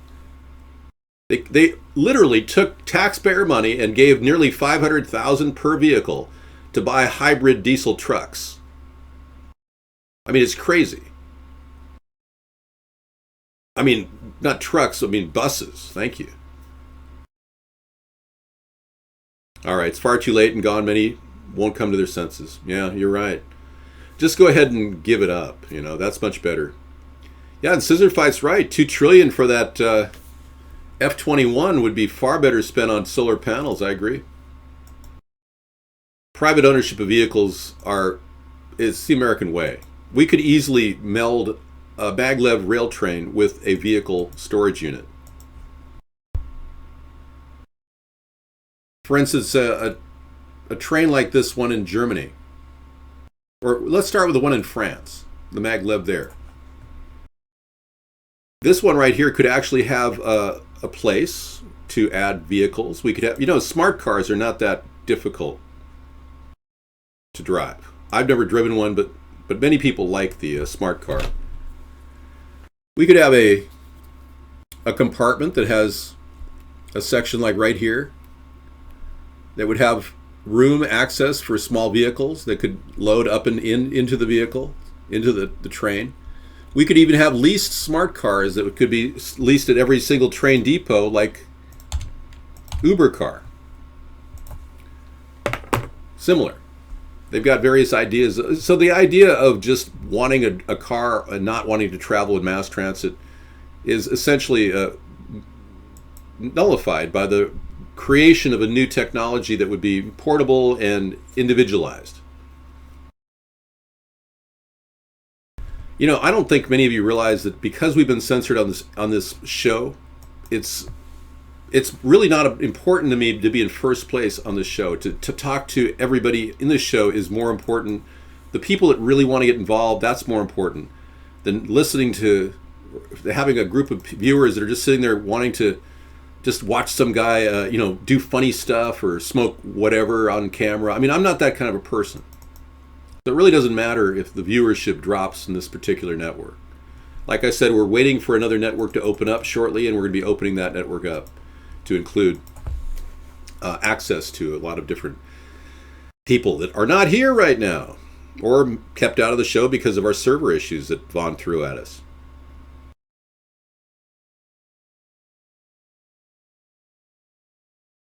At this time, solar rechargeable batteries is not feasible. Yeah, you're right. Capacitors show very positive hope in the future, but solar batteries are not. Yeah. That's really not that funny, Beekman. Thank you. Whatever, Heim. Exactly. Thank you. Earth Sky says, guess what happened the last time the price of oil crashed like this? Global Research has a story. And I'll get that other link from Scissor Fight.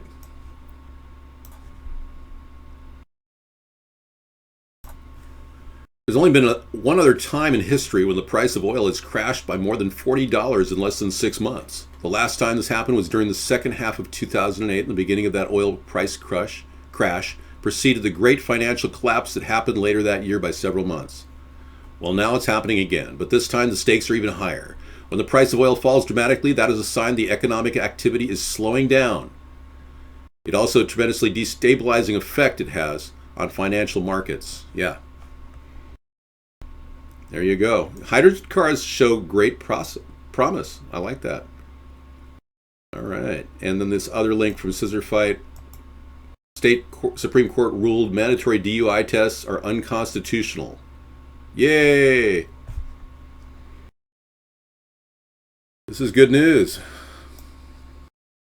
On Friday, the Kansas Supreme Court ruled the state's DUI test refusal law unconstitutional, setting a remarkable precedent concerning forced testing of those suspected of driving under the influence.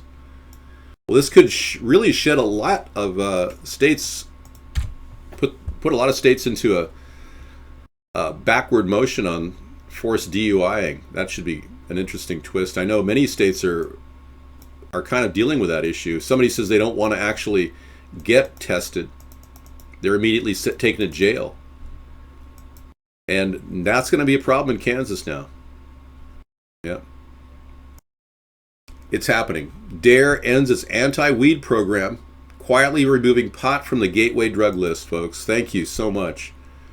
Wow, this is a big move. I'm so glad this is finally changing. I don't even believe marijuana is a drug. It's an herb. And I'm not really sure why it was on the list of controlled substances to begin with, other than the fact that I guess Nixon had a bone to pick with the with smokers of marijuana. We all know that Nixon had John Lennon on the hit list, or whatever he called it. It was something other than that. It was a crap list. But if he didn't like Lennon, you certainly know he wasn't going to like marijuana, and that's when he made it. He signed the Controlled Substances Act and made it legal. Yeah, Trudeau, Justin. Who's better, Justin Bieber or Justin Trudeau? All right, guys. Name calling, no less. Wow, we've got people in our room name calling, folks. Isn't this amazing? They don't have any ability to talk to me on the issues, so they just call me names. Amazing. A true indication of the degradation of our mental fiber in our society. We've become a nation of sheep, apparently. Well, in my opinion, yes. The Marijuana Stamp Act in 1936 was related to Randolph Hearst. Hearst was a pulp and paper guy, and he urged his congressmen in the country to pass the Marijuana Stamp Act. At the time, it was called cannabis, by the way. It was only until then that they called it marijuana. They wanted it to sound like a Mexican word that sounded exotic, and they ultimately also wanted to keep Mexicans from coming into the country, so they created this Marijuana Stamp Act. There you go. Wrinkled Headheim, yeah. There you go. If that makes you feel better calling me names, gosh. God knows what you're doing with your body right now. Wrinkleless Skinheim. I am 55. I mean, when you get to be my age, you can develop a few wrinkles. People ask me, what are these two bumps in my head that haven't been removed surgically? They're the formative stages of third eye. Oh my gosh, the super lice has outbreak. It hits the 25 states. The super lice, a strain of so-called super lice, has hit a reported 25 states, causing concern and frustration among parents because the bugs can't be killed with most over-the-counter treatments. The treatments known as pyrethroids had a 100% success rate in 2000 against lice, but now only work in 25%. I'm not lagging. I've got no drop frames on my end. What's happening is Vaughn is restricting access. We are also in a situation where the chat is artificially being held off. Basically, what's been going on the Vaughn network is indicative of what appears to be censorship. Whether he's doing it purposely or it's a byproduct of him wanting to get more VIPs, we're not sure. But this server capacity thing is ridiculous. Dow Chemical would rather pay out $835 million than face a Supreme Court without Scalia. Gawker.com has a story. No, I'm not going to repeal any immigration acts. Not until we can get on the same page with stopping the refugees that the Democrats want to bring in this country. Frozheim, Lagheim. Okay, we're going to go ahead and go off and then on again on Vaughn.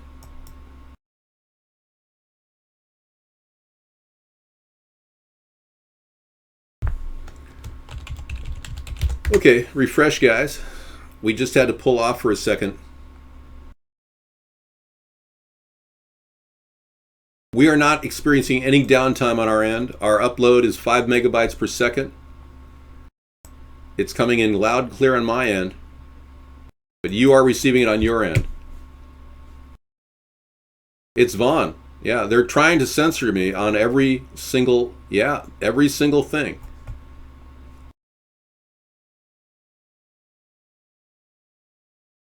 No, Beekman, I want you to write my name in. At the very least, write my name in. I mean, if you're not going to vote, folks, because you don't like Hillary or Donald, just go to the booth and write my name in. It's that simple. I'm an official write-in candidate. We will change American politics if we do this. All right, let's take a look at Gawker. We're not sure of every story there, but the death of Justice Scalia is riddled with controversy. Many people don't realize that he didn't have an autopsy done on his body. There's evidence that he may very well have been at a hunting event the day before with a very wealthy group of people. We don't really know if he was even seen at dinner, but because we can't verify from the witness that said he was at dinner. There's been no investigation into his death. He was found with a pillow over his head. As soon as they had a death certificate written, he was rushed to be embalmed. I'm not really thinking that this is just something we can just gloss over and say, oh, no big deal, but apparently Dow Chemical says it's fine. They just want to settle a $1 billion lawsuit after determining essentially that it had no chance in front of the Supreme Court without Scalia there. It was challenging a 2013 order that required it to pay $1.06 billion as part of an antitrust suit concerning the sale of urethanes. As they should. The story's fake. Okay, well, I can't vet the story within a few seconds, so we'll have to rely on your better judgment to look at the story yourself, if you care.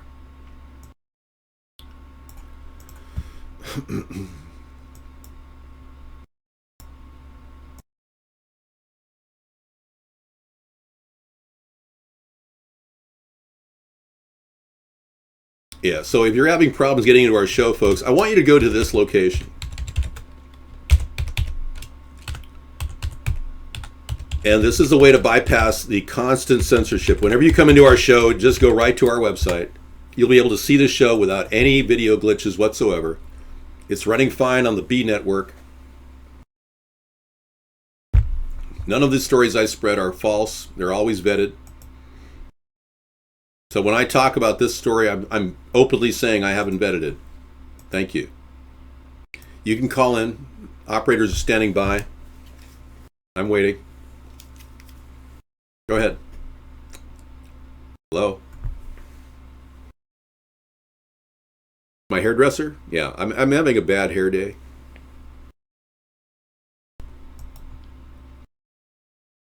No, I'm not. I've never been gullible in my life. I think I'm getting RF frequencies from holding this next to my ear. I'm going to wait till you call. Bloomberg. Dow cites Scalia's death in settling Urethane's case for $835 million. So it is a real story. There you go. Thank you. Now this is called vetting a story, and Scissorfight just did the work for me. He just verified another source from Bloomberg.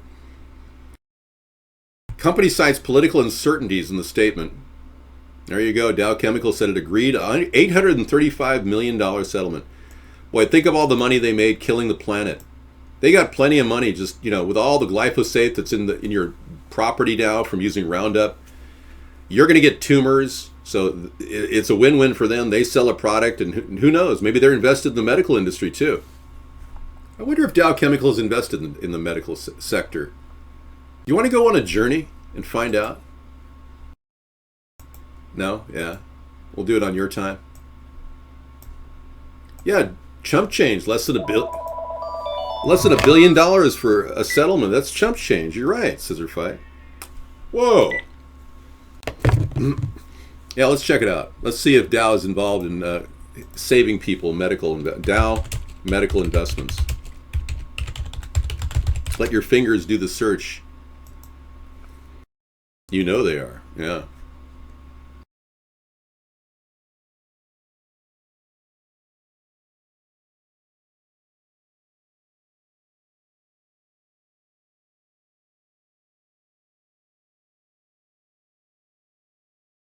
Well, the word Dow Jones came up with medical investments, so Dow Chemical Medical Investments. Let's try that. Googleheim. It's Googleheim. That's right. Let's check out our investment strategy here. Oh, look at this. They even have their own website. Of course they're invested. The Dow.com Family Health Networks. Oh, the health service clinics that they offer. Isn't that nice of them to offer services for people with tumor production in their body? Yeah, so keeping a good solid amount of Roundup in your backyard will lead to death in a short period of time from the studies that have been proven about glyphosate. Glyphosate is a dangerous chemical as a byproduct of the production of Roundup and GMO products. There you have it. Dow maintains an on-site occupational health clinic at many locations in the United States. Well, they're helping their own people. That's called helping their clinics. Let's see if we have something else.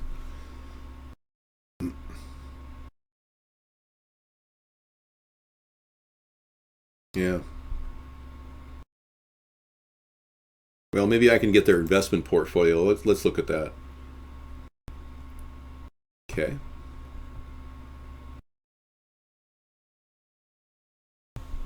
Dow Venture Capital invests in development of startup technology.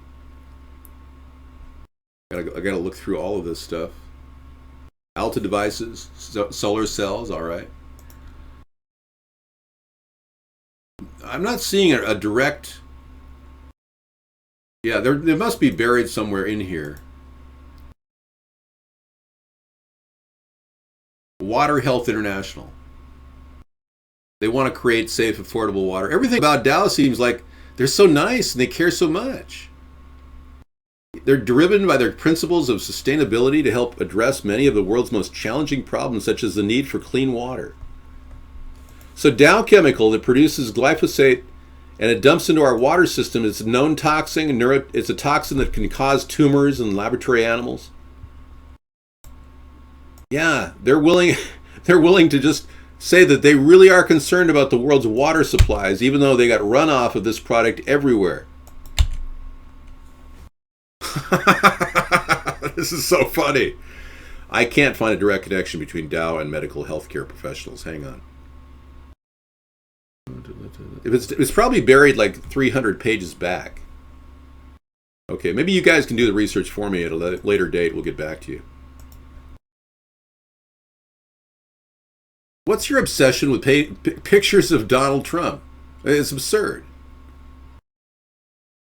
Beekman, just give it up, man. ISIS threatens a Facebook and Twitter CEOs over blocked accounts. Okay. Oh, and this is a good one. Trump promises harsh media criticism of him will be illegal if he becomes president. That's a first. He wants to violate freedom of speech all over the place, doesn't he? Wow. Okay, let me get that in just a second. This is just phenomenal information poured at us incessantly from various sources, mostly from Scissor Fight. Okay. ISIS threatens Facebook and Twitter CEOs over blocked accounts. Jack and Mark. It's a Jack and Mark story. Oh, Islamic State has released a disturbing video threatening the creator of Facebook, Mark Zuckerberg, and Twitter, Jack Dorsey. The footage shows a series of chilling messages and a photograph of the pair, which is subsequently riddled with fake bullet holes. You know, I'm going to pass on this fake propaganda on ISIS. I mean, I just don't buy anything that ISIS has to say. It's so fake. I mean, they even see green screen effects, cheap ones, in some of the videos they make of the beheadings. No, I don't have Marty Feldman's eyes.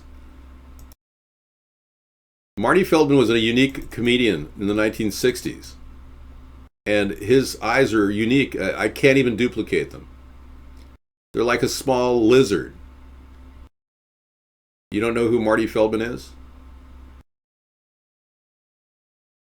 Maybe I can help you. Maybe I have that picture for you to look at. After I wander through 600 pictures to get to it.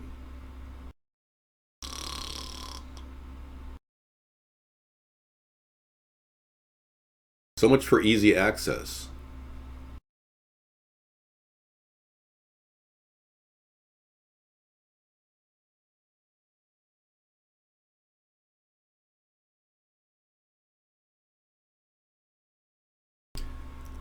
Yep, we lost it.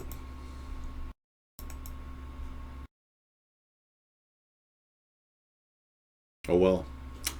Can't win them all, right?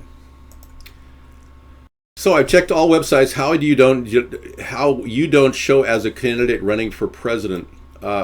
Because I've been censored, Jared MN. I've been censored for the past 7 years. Every one of our shows has been censored by various sources. There's Marty Feldman. Thank you, Beekman. So you're saying my eyes look a lot like Marty Feldman? All right, that's very admirable. Thank you.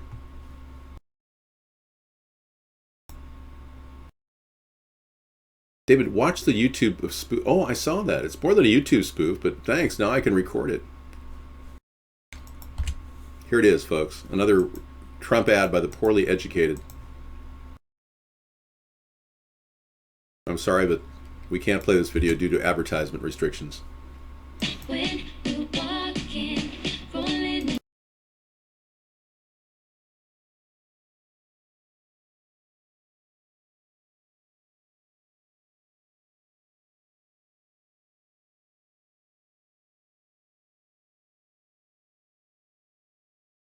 In South Carolina, and afterwards he spoke passionately to an enthusiastic crowd of supporters.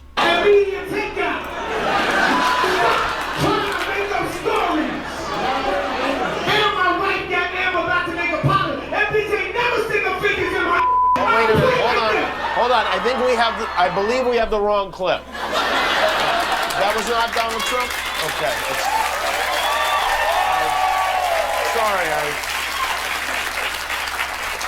I'm kidding, of course. That was Kanye West speaking at his church. This is Donald Trump. We won the evangelicals. We won with young. We won with old. We won with highly educated. We won with poorly educated. I love the poorly educated. Well, they feel the same way about you. He loves the poorly educated. Who says that? And they love that he loves them. In fact, the poorly educated love him so much, they made him this advertisement. In dangerous times, America needs a leader. Someone who is tough enough to stand up to the terrorists and secure the Mexican border. We need a president who will stand up to dictators like Little Kim of North Korea, Voldemort Putin of Russia, and Chinese President 11. Donald Trump believes in the Constitution, and he will protect your rights under the Second Commencement. This October, let's make America great again. Donald Trump. Paid for by this guy. That's great. Excuse me for not laughing too much because I'm sad. It's extremely it's unfortunate that we have. It's unfortunate we have a presidential candidate who appeals to such a low common denominator, and intelligent people have no one to vote for. Yeah. I've had zero time in the mainstream media. If you don't understand the nature of censorship, then you don't understand what's happening. Give me 1 minute and I'll take down the Trumpster. He took 6 of my ideas. That's just a part of what he does. Yeah, you can't even compare me to them because I've had zero airtime time.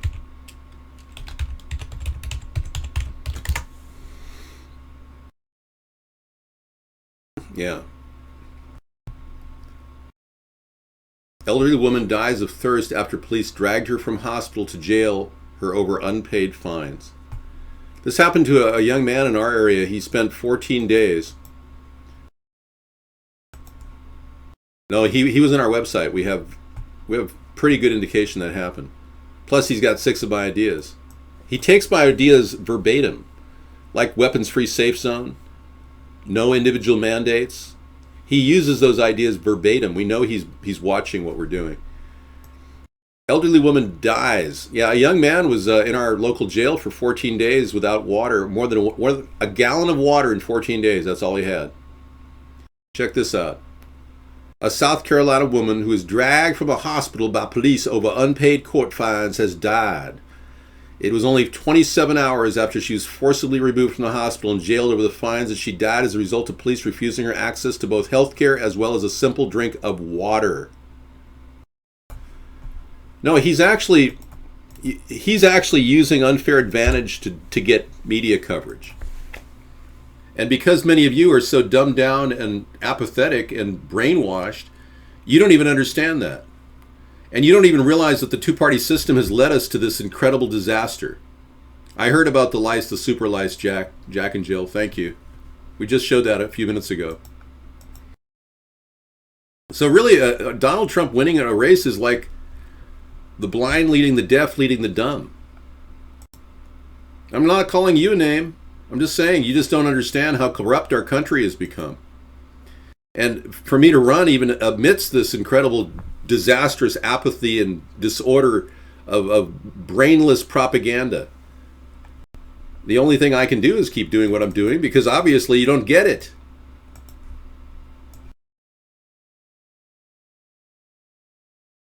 Stephen Miller makes a case against Marco Rubio in an epic rant.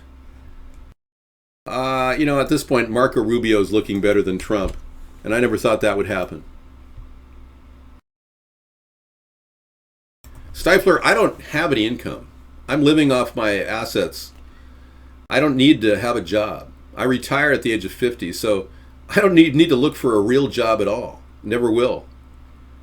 Because I've already had good real jobs and I made enough money and I'd saved my money. Unlike Trump, who borrowed money and bankrupted 4 corporations, I'm not in any way concerned about financially. My future is pretty much established. There's nothing to worry about. Yeah, when you own everything and have no debt and plenty of assets, you don't need to worry in this economy or in any economy. I got ahead of this nightmare consumer, what appears to be like a hamster wheel for many. I got away from that when I was about 50 years old. You don't get the fact that you've been censored. Other organizations, not only mine, but many organizations are being censored right now. We are living in a nation that is, the real problem with our country are the voters. It isn't necessarily Obama. It's not really Hillary. It's not really Trump. The real problem with our country is the voters are not aware that they are literally being kept out of the political process. Well, I don't live off the grid, but if Donald Trump ends up screwing things over the way I think he could, we may all be off the grid, and I'm ready to go in that direction. I don't care. I've got windmills, I've got solar panels, I could easily survive. I've got backup battery systems. You people aren't prepared. You're the ones that are going to end up eating the big one. I did this because I can do it. I can do it. I can survive an apocalypse. That's how safe and capable my life is. But you're not going to make it. I can guarantee more than 60% of you are going to wither and die in the upcoming economic collapse due to people like Donald Trump, people that borrowed money to get out of debt and took 4 major bankruptcies and now wants to be president because he's desperate. And by the way, I think Hillary has a better chance than Donald. Big time. And I don't like Hillary. I don't like what she's done, and I don't like her lack of immediate exposing discussions of her emails. I don't like the fact that she has avoided controversy simply to hide behind the scrim of the Fifth Amendment. She's pled the Fifth on almost everything without actually pleading the Fifth. Pharma giant Johnson ordered to pay $72 million for unknowingly causing cancer with their products. Wow. So they're willing to pay the fees, the fines, than to deal with a Supreme Court that's stacked against them. Frankly, at this point, I would accept a Hillary administration. I would just bite the bullet like all of you and be forced to, deal with the coming police state and the RFID chipping and all that. What I can accept is a presidential candidate that engages in bullying, threatens to have deportation forces on Muslims, violates the First Amendment when discussing Muslims, and now this story, which is equally disturbing. Trump promises to make harsh media criticism of him illegal if he becomes president. Folks, this is exactly what Hitler did. And we've even talked about Trump reading Hitler's speeches next to his bed, according to his former wife, Ivana Trump. In the deposition, she said he had a book of Hitler's speeches. Now look at the things he's saying. He's promising harsh criticism will be illegal if he's president. He not only doesn't care about the First Amendment, he wants to trample all of our rights. He doesn't have any new ideas. He's borrowing them from me. Have you ever made fun of Donald Trump? Have you ever read an editorial that really lays into him with criticism of his proposed policies or even his hair? Well, if he becomes president, he promises that things will change, that these sorts of critiques will no longer be legal. It almost sounds like satire, but during a speech in Texas on Friday, the Republican candidate and frontrunner, Donald Trump, said he wants to sue news outlets if they have negative stories about him. He acknowledges that currently the First Amendment of the Constitution protects free press and thus shields journalists from suits like this, but Trump said on Friday that he would limit the press using litigation that would be permitted due to opening up libel laws and allowing them to include things like criticism and critiques that he doesn't like. He thinks the media is the most dishonest people that he's ever met, and he doesn't like them. He thinks that that's terrible. Wow. Holy moly. Okay, so if this was Donald Trump in the chat room, that would be the chat room.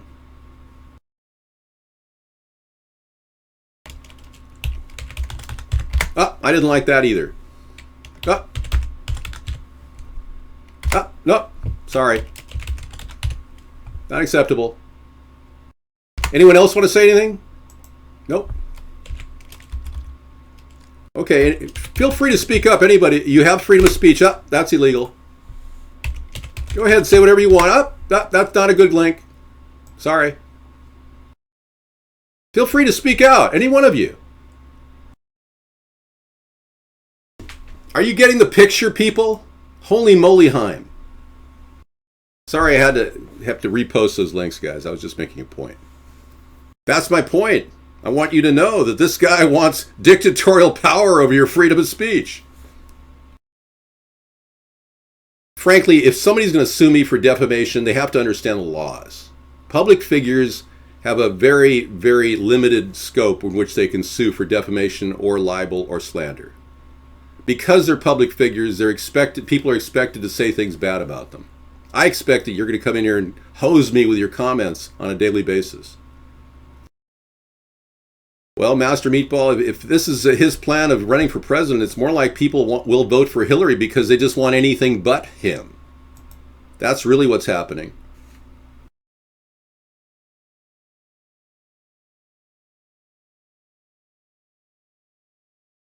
Thank you. Judge finds a man $1.30 for growing 30 marijuana plants. Says the laws against it are ridiculous. Good. Good news. Good point. Thank you, guys. Hey, we have a nonstop discussion. You can come in and talk to me anytime you want. You know, you can't do that with Donald Trump. Remember, I've been doing this for 7 years, daily, nonstop, not one break, every single night. Trump can barely hold his stump speech together before he has to, go off and rage on somebody he doesn't like. There's a judge that definitely understands what things should be. Judge Pierre Chevalier has just issued a stunning statement on marijuana prohibition. He said in unequivocal terms that a man brought before him for the crime of growing 30 marijuana plants at his house should face no more than $1.30 in fines. Great guy. The ruling was symbolic. Yeah, these laws against marijuana are obsolete. I agree. Hallelujah. That's the best news I heard all day. And sorry for the incessant clearing of the chat room. I just had to, level my point. I don't have any paranoia or delusions. No, I'm simply an average man running for president. And I'm not giving up. That's what makes me delusional? I don't think so. I'm going to be in there till the end. You're going to write my name in when you realize how scary this Donald Trump guy is. Guys, you know that you can spell my name, right? It's not that hard to spell. It's like Anaheim, but the word spawn is in front of it. You know what Anaheim is. It's like where Disneyland is. Yeah. It's where Disneyland is.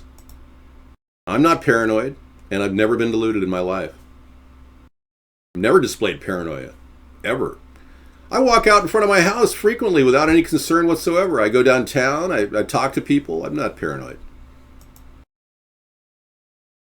There is a plan to continue the party. We're building the party.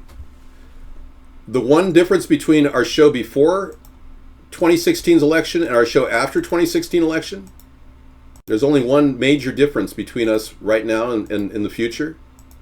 And that is my endorsement to run for president. I will not decide till 2019 if I'm going to run. But that is what is going to be gone. Our show continues. We're building a third party. We're not going to sit back and expect to just blow over because you decided to vote stupidly yet again in another election. Did you know that energy drinks contain bull urine and semen? This is a shocker for me. I didn't realize that. This is your future partyheim. But I do believe your vote will not be wasted if you write my name in. If we get just 25,000 in every state to start with, they have to count the votes. They have to do it. Dude, I know that my ideas have been taken. We know for a fact the ideas word for word have been taken by Donald Trump. We know that. That's not a paranoid thought. That's a fact. We can prove it too. I've got records of our shows back to 2008 talking about a 1,000-mile fence, talking about no refugees, talking about weapons-free safe zones in Iraq and Afghanistan. And he's using the words weapons-free safe zones now, supposedly. I have an idea called no individual mandates, which I coined that phrase. He's now using that phrase as well. The list goes on and on. I don't need to categorize this. At some point, I'll put a list of 10 items down because he's going to be looking for me to give him new ideas everywhere. That's just the reality. He's just probably got a guy watching our show right now just kind of taking notes. Yeah, he's not the original guy I am. I'm the one with the genius IQ. He doesn't have a genius IQ. Well, isn't this great? A story that just doesn't... Oh, here it is. Energy drinks contain an ingredient extracted from bull urine and semen. A study done by Longhorn Cattle Company tested some of the top energy drinks brands such as Red Bull, Monster. What they found might leave your stomach in a knot. they found that the drinks do, in fact, contain bull semen. No, Trump's IQ is not 155. That's a lie. No, I have a tested IQ of 185. Well, I think I've seen enough here. Luckily, I haven't. Have you had a Red Bull? Anybody here who wants to admit to having had a drink of that Red Bull? Anyone? Nobody wants to admit that they're actually sucking on the no. Is it a lie? It's conspiracyclub.co. I don't know if I could trust it. It's an ingredient that's come under fire. Taurine is named after the Latin taurus, which means bull. It was first isolated from an ox bull in 1827 by Australian scientists Frederick Tiedemann and Leopold Gilman. It's often called an amino acid, even in specific literature, but it lacks a carboxyl group. It's not strictly an amino acid. Taurine is present in bulls' livers, semen, and urine. Google it. Yeah. Grow up. Yeah, you need to grow up, buddy. Google it. I just did. Oh, and he's using the 10% flat tax thing too, really? Okay, there you go. He's just basically carbon copying everything we've been doing for 8 years. So yeah, I don't need to in any way elaborate why I'm concerned, but I'm in no way paranoid. That's absurd. Well, many people don't realize that name calling is the last refuge of an ignorant mind. We should all be concerned. Okay, while Flint drinks poison, Nestle is pumping 200 gallons of fresh water out of Michigan every minute. You know, they diverted the water of Lake Huron, which used to be the Flint, Michigan water source. They diverted it to Nestle's bottled water factory, and now the people of Flint have to drink out of the river, which incidentally was polluted by the Nestle Corporation many years ago with lead contamination. I haven't called you a bunch of names other than apathetic. That's not calling you a name. That's a symptom of lack of interest, lack of concern. Don't worry, guys. I don't invest. No, I don't believe in investing in anything. You've been verbally abused? I'm sorry. I truly am. I don't want to be verbally abusing you. I was just saying you're apathetic and ignorant. I didn't mean to make that a permanent state of affairs. You can become unapathetic and knowledgeable. It doesn't take that much to really think. 7th graders arrested and accused of putting pepper flakes in a teacher's soda. Welcome to the future of the Gestapo. The thought police. In Volusia County, a sheriff has said that 7th graders in Deltona Middle School are facing criminal charges. Yeah. Okay. It's not nice to use pepper in people's drinks. That's very... Pepper Flakeheim. Nope, never touched it. Bottom line is my ideas preceded Carson's ideas by 7 years. Guys, you don't get it. I've been doing this for 7 years. I have people in our chat room right now that have been in our show for 7 years. I'm telling you, if you don't recognize that the real intelligent source of information is the guy you need to be leading the nation, and by the way, I appeal to both the left and the right, in case you're wondering, unlike Trump. Thank you, Beekman. He's heard these things for the past 7 years. It's 7 years, Heim. That's right. Okay, Political Insight says that Donald Trump unveils his bold income tax proposal. This is a big deal. He calls it the 1, 5, 10, 15 plan. Those making up to 30,000 will pay 1%. Income from 30 to 100 results in a flat 5%. 100,000 to 1 million includes a 10%. Yeah, see, that's the difference between me and him. I don't want to tax you people who make less than 100,000 at all. Nope, I do not suffer from delusions of grandeur. I don't have special powers. In no way do I have any advantage over any of you. And I don't necessarily believe I'll be president. I just had a premonition when I was a very young man that I would be president. That's all. It's a premonition. It's not a delusion. Guard particle discovered. The God particle's been discovered. Science is freaking out. They found a God particle, everybody. Remember you creationists were worried about God? Well, they found God in a particle. I wasn't saying that's my lounge. This is obviously a green screen in front of an Oval Office picture. What is the God particle? Is the nickname of a subatomic particle called the Higgs boson. In layman's terms, different subatomic particles are responsible for giving matter different properties. One of the most mysterious and important properties is mass. Some particles, like protons and neutrons, have mass. Others, like photons, do not. The Higgs boson, or God's particle, is believed to be the particle which gives mass to matter. The God particle nickname grew out of the long, drawn-out struggles of physicists to find this elusive piece of the cosmic puzzle. What follows is a very brief and very simplified explanation of how the Higgs boson fits into modern physics and how science is attempting to study it. The standard model of particle physics is a system that attempts to describe the forces, components, and the reactions of the basic particles that make up matter. It only deals with atoms and other components, but the pieces that compose some atomic particles. This model does have some major gaps, including gravity and some experimental contradictions. You know, I'm so tired of physicists acting like they're God. You know that they're building a Hadron Collider costing $19 billion or more? They're already built. I mean, what am I saying? They're building it. If they unleash antimatter and they open up a hole in the cosmic universe, it could be a wormhole or a black hole. Do you realize that the entire world could suck into and be imploded into that hole?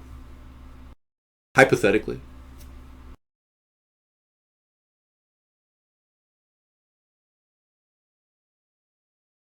I have 195 IQ. I can think circles around you.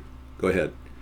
I've been analyzing lack of gravity testing in most scientific studies lately. I found one that was really shocking. A guy who actually believes that he can levitate particles into the upper atmosphere is getting rave reviews from a bunch of elitists, and there's no science behind what he's doing. I examined the work of David Keith, who appeared in this TED broadcast. That's right.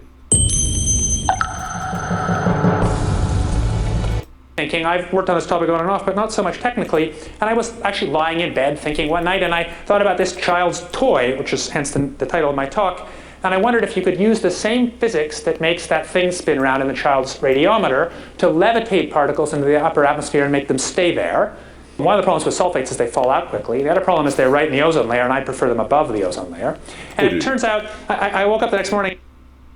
Okay, this is David Keith proposing that they levitate the carbon that's in the atmosphere by dumping aerosols into the background of our atmosphere. So when you drive around the street and wonder what the hell's going on in the cities around the country, you're looking up in the air and you see this weird cloud pattern and you're saying, well, that's strange. It doesn't look like something I've ever seen. How could this possibly be happening? And many of you are going, oh, these are normal. This is just contrails. Even an X pattern of contrails couldn't possibly linger in the air like this. Well, the work of David Keith has led the elitists to believe that what he's doing is actually going to work. But it's based on a mathematical formula that doesn't account for gravity. Just like the Higgs boson theory, it doesn't account for gravity. And I started to calculate this, and it was very hard to calculate from first principles. I was stumped. But then it found out that there were all sorts of papers already published that address this topic because it happens already in the natural atmosphere. So it seems there are already fine particles that are levitated up to what we call the mesosphere, about 100 kilometers up, that already have this effect.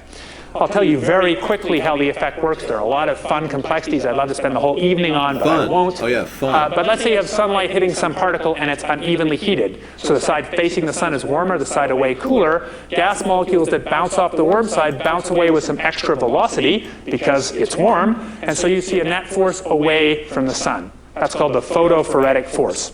There are a bunch of other versions of it that I and some collaborators have thought about how to exploit, and of course we may be wrong. This hasn't all been peer-reviewed. We're in the middle of thinking about it, but so far it seems good.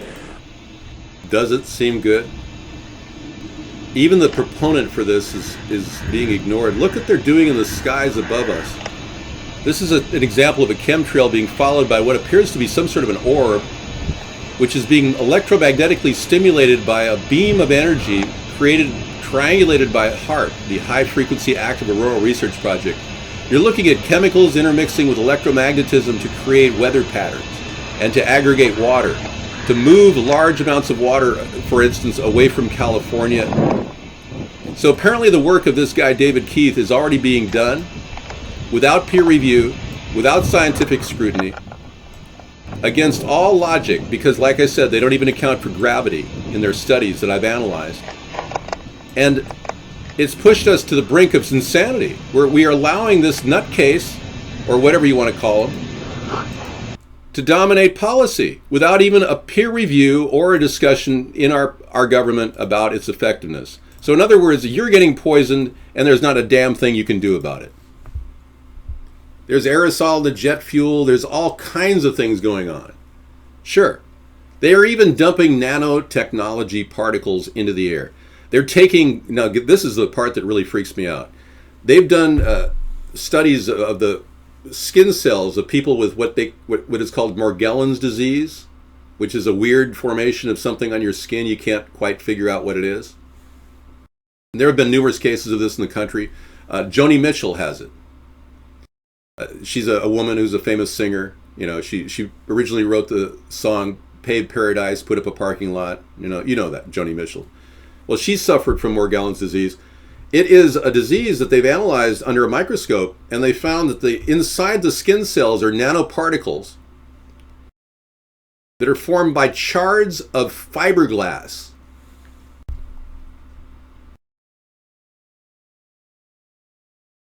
All right. So your body, you're breathing shards of fiberglass, and you don't even care. It's hilarious. And I'm sitting here talking to you, I'm showing you proof. I could even give you a scientist from NASA that has openly stated that they are dumping chemicals, lithium, on our head to test the way well, let you tell him. Listen, thank you. Right. There was lithium dispersed, and I'll be happy to talk to you about it. I think you might be under some misconceptions about what we're doing, but I'm happy to tell you any details that you need. Well, I know that it says in your article that you're doing it for communications. Okay, I'm happy to talk to you more about it. There are many reasons we're doing it. Okay. We don't understand how the wind in the upper atmosphere moves. Mm-hmm. In these chemtrails, there's different kinds of chemtrails, as you probably know. Different trails at night we use and different trails during the day. The wind blows them around. They glow either on their own or from scattered sunlight. All right, there you have it. Read them and weep, folks. Yeah, we are dealing with a group of people that are literally dumping crap all over our heads. Somebody said, are the ones doing it immune to the chemtrails? They breathe whatever they want. These people, most of them are sociopaths that have been handpicked in the U.S. military, the Air Force. They're people that are making over $200,000 a year. They make more than the pilots driving Air Force One. And they're usually loners. They're guys that will never date, probably gay for all I know, but they'll never date.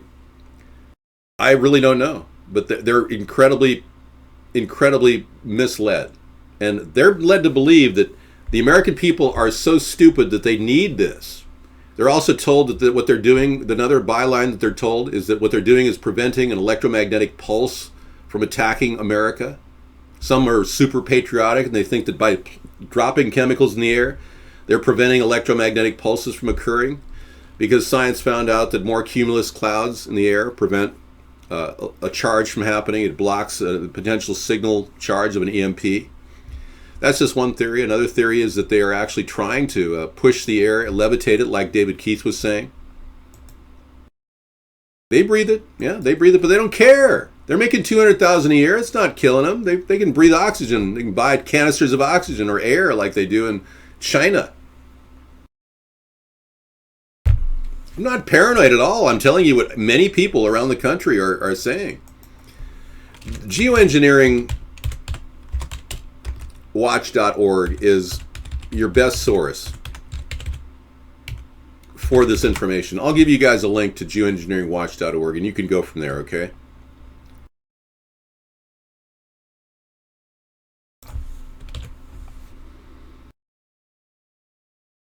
All right.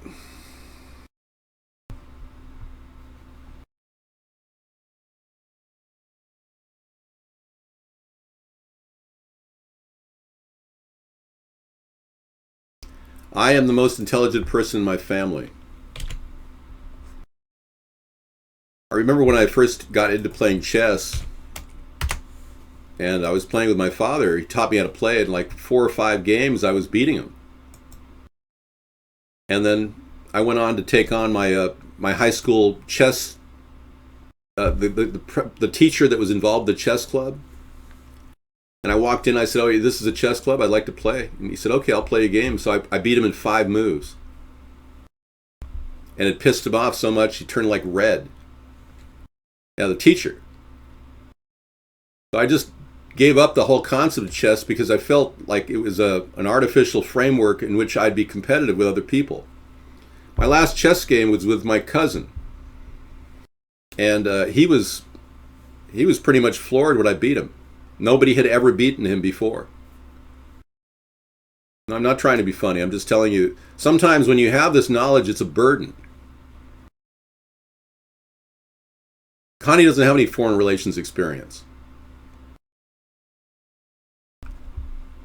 But thank you for sharing. She likes to travel, though. She loves to travel. She's in Hawaii right now. She went to, this past year, she went to Anchorage, Alaska, and Australia, and New Zealand. Pretty cool. You're funny, too. You're funny looking. Yeah, Ronald Reagan was not the smartest guy on the block. I don't have any psychiatric problems, man. I'm incredibly happy and well-adjusted, stable. I couldn't be a more content person in this world. And I don't suffer from any delusions or paranoia, or I don't believe I have special powers or anything like that. I would never tell the American people that it would be illegal to criticize me. I would never say that to you, ever. I want you to criticize me. I want you to use your freedom of speech. No, she's not super wealthy. My sister is just very much of a free personality, a free spirit. I love that about her. She travels, she does whatever she wants to do. I don't have meds. Yeah. I've never taken any pharmaceuticals other than maybe an aspirin occasionally.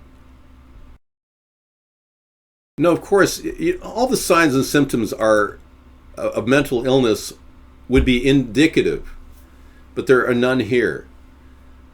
I don't have any delusions that I will be president. I'm actually asking you to write my name in because I think we have a serious problem with corruption, people who are rich that want to own the presidency. And as an average American, I would think that would be a good thing. Other people would recognize we don't want a corrupt guy, a materialistic corporate elitist to run the country. We want a person who has just great ideas and who understands the plight of the average American. That would be me. I'm not ill at all.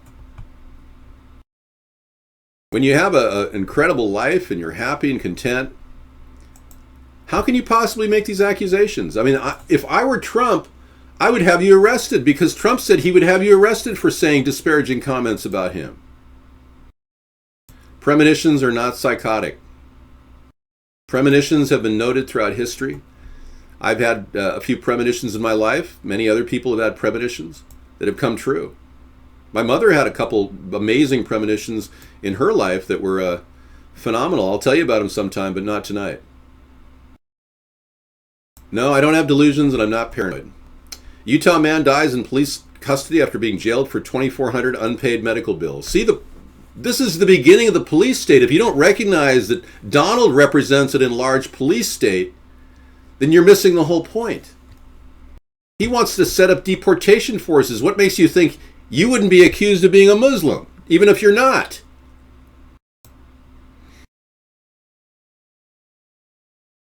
I have gotten different results. Our numbers have grown on this site, and even with censorship now by the Vaughn Network, we're still growing. Yeah, I'm growing. It's like osmosis, but it's definitely happening. So we are not seeing different. We're not expecting different results and seeing the same. We're seeing different results every year. We're seeing a growing number of people talk about us. Utah man dies in police custody after being jailed for $2,400 unpaid medical bills. This is insane, folks. Rex Iverson was put in the Box Elder County Jail when he didn't pay an ambulance bill. That ambulance bill was $2,400. The next day he was jailed. The next day he was dead. Oh my gosh. Iverson didn't have the money to pay the bill, much less a $2,376 bill to the Tremonton City Ambulance Service. There was an attempt to garnish his wages, but he didn't have a job that we knew of. We go to great lengths to never arrest anybody on these warrants. The reason we do that is we don't want to run a debtor's prison.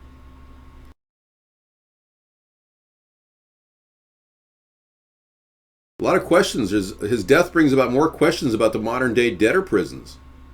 What Utah is calling justice courts. Wow. 13 people have been arrested and jailed for debts similar to Iverson's. Well, last fall, John Oliver blew blew the lid off of the corrupt system of debtors' prisons, which are supposed to be illegal. But that isn't stopping many.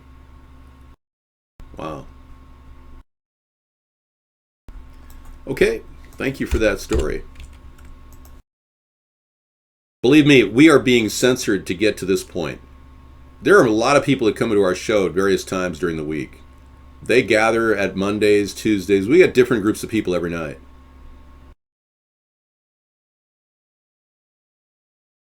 Shahalala says, David, I didn't know you were casting because you weren't on the list. There you go. I'm asking all of you to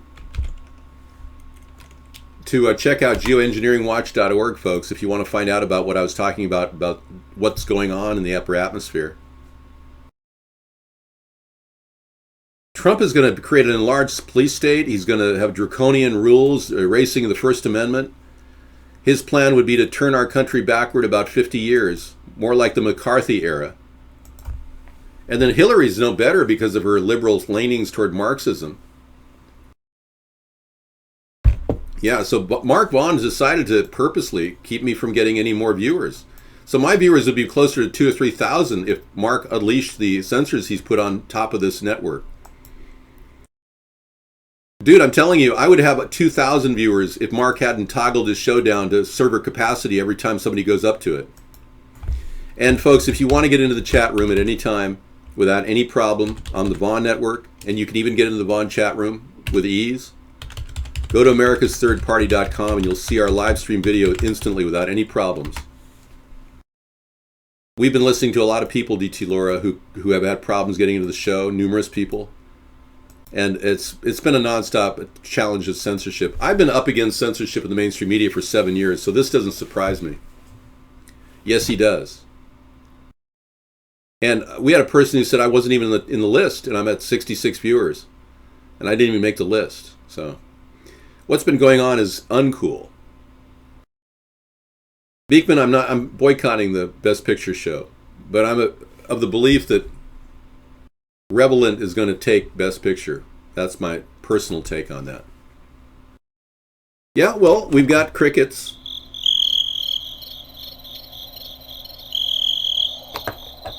That's close to cowbell. Yeah, I can't even get the Oscars. I don't have cable TV. I'm not in any way going to get more viewers by begging. What you're trying to do is believe in some way that I'm not popular because I've been censored. That's hard to imagine.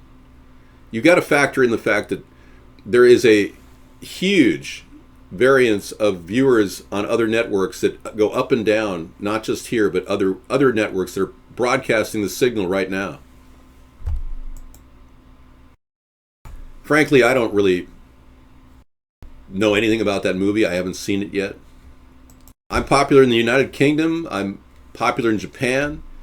My viewers finally realize after about 2 hours of being censored on the network, they find out that I'm on the network when they go looking. But I urge you to go into our site, AmericasThirdParty.com, if you ever have any problem getting in, because we have a nice, good video signal coming off another network there. Yeah, I'm just not really clear on why the Oscars are so important. I mean, I remember when Marlon Brando boycotted the Oscars, and he sent a Native American instead. Thanks, Beekman. That's nice of you. Sorry I banned you those few times. I had a bad day those days. So The Revenant is a kind of long and boring show. I don't know why. I didn't see it, but I've been hearing a lot of good things about it. Yeah, I never get tired dealing with these issues. It's always fun to do a show. I've always done the show for intrinsic pleasure. It was never about making money, because I'm not into making money. I'm not a materialistic person. I'm the best guy running, in my opinion, because I'm not buyable. There's no way I could be controlled by anyone. We could have a Super Tuesday party, sure. Sure, let's do a Super Tuesday party. It's super! It's a Super Tuesday party. So this is a lot of information to process in one night. I have learned more from our interviews and talks and chat and links than any other time in my life. I mean, probably my most learning occurred from the age of 12 to 17, when I read over 1,000 books and proceeded to go through 7 years of mathematics in one. And then also continued an ascent to greater knowledge in biochemistry, microbiology. And I have a personal knowledge in this subject because I did a lot of self-learning. I self-taught during those years. And then at the age of 17, I discovered something amazing at UCLA. People. I encountered people for the first time in many years. I'd lived a relatively isolated life as a child, mostly just poring over books and reading voluminous amounts of material and being the number one in my class. It's all in the record.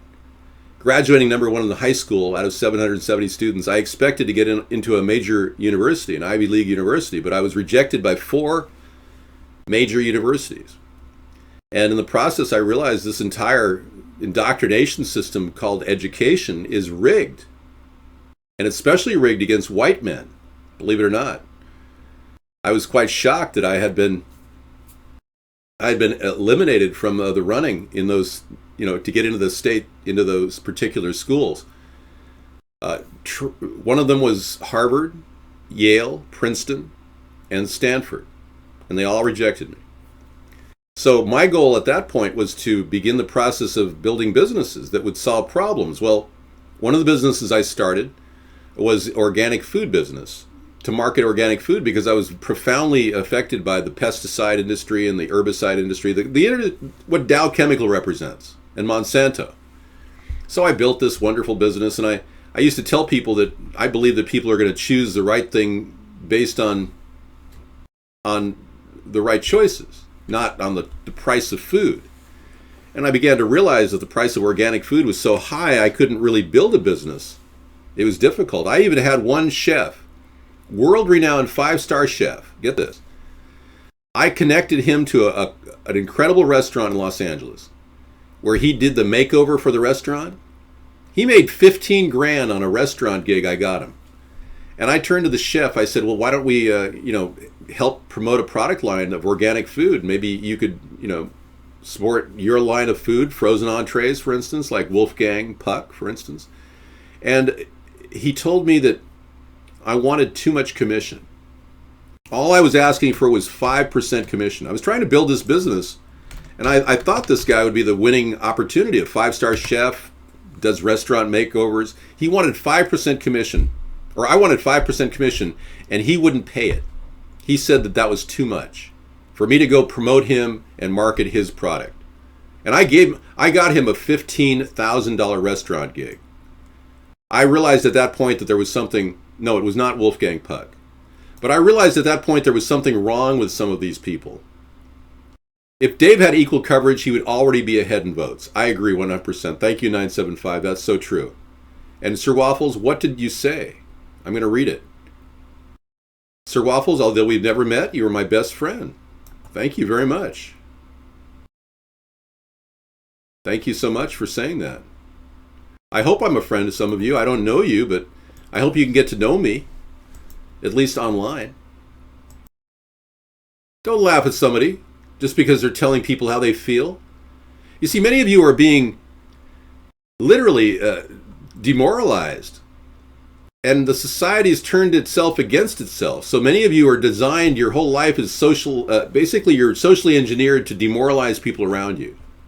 So by laughing at somebody who says what they believe, what they care about, Cy Breed likes me.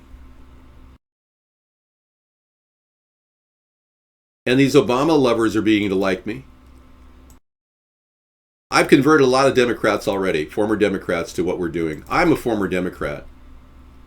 But ironically, Donald Trump has taken over 6 of my ideas now. So clearly I'm speaking to a message that resonates among a lot of people, both left and right. And that much we can definitely say is a positive thing. But yeah, Democrats are not going to vote for Trump. More likely to just vote for Hillary or me or Bernie or somebody that they think they like. But Donald Trump is driving votes away from himself. He's basically pissing off a lot of people, and it's just not turning into a positive thing for our country. We have a reach that goes way beyond this room. And like I said, as long as Vaughn continues to censor me, the real numbers are not going to be evident. I should, if Vaughn unleashed the restrictions on my channel, stop the server capacity BS that was going on, open the signal up to good clear video and audio, I would be bringing in 2,000 viewers right now. But this suppression, the limiters, all of the squelching of the show, it's not working for him. He's not benefiting from this. I did talk to Mark when he was in our room, yeah. I said, I hope you open up your capacity server issue, because it's not something that people really like. They're having a hard time getting to our show. I told him that when he was in our show. Tandalejo, hello, welcome. I do believe under the existing two-party system, martial law will come. It won't be a question of when it'll be, or rather if, it'll be when.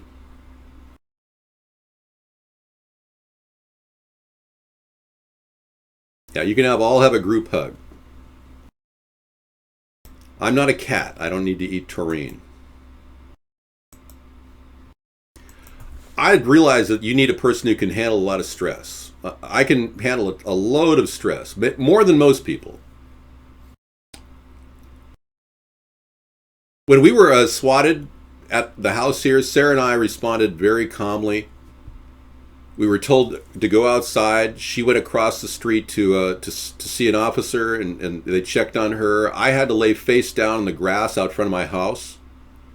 And I was told to put my hands behind my back, and they cuffed me. And then they, without a search warrant, they insisted upon seeing the inside of the house, which I said, I sat there and I watched them just go right in. And I wasn't in any way flustered. I had handled the stress perfectly because I've been in a lot of very stressful situations. I came in the show after 10 minutes of being detained out there, and the entire 10 or 15 guys came in the house with full military regalia and checked everything. I started the show up in 10 minutes. I was back up and running. Now, my neighbors weren't around that day. But prior to it happening, the local sheriff did a 911, reverse 911 they called it, where they sent messages to 140 homes claiming that a live shooter was in the area. Now, they didn't bother to call me on the phone number they had on file. They set up an entire perimeter operation around my house without even calling me at the phone number on file. You understand? So I handled it beautifully. I can handle a tremendous amount of stress, and that's why I believe that this is the right job for me. Not many people can do that. You know, we don't have any discussion going on about a lawsuit right now, Bengalitis. If there is a lawsuit going on, I'm not going to talk about it.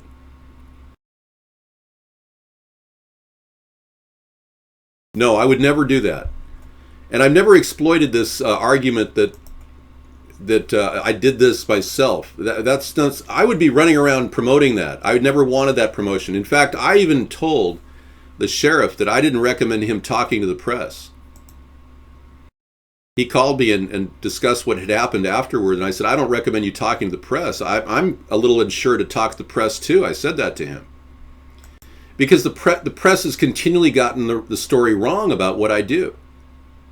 They present a picture like I'm some sort of a racist or something, and I've never been a racist in my life. I've never said a racial slur in my life. They painted it out like this whole swatting event was due to the blackface video, and I told them categorically it had nothing to do with the blackface video. It was somebody who claimed to be well, whatever. The lead I have on this story is very, very disturbing. So I'm waiting for the police incident report. It has not arrived yet. 6 months out of the door, it has not arrived. I still haven't seen the incident report.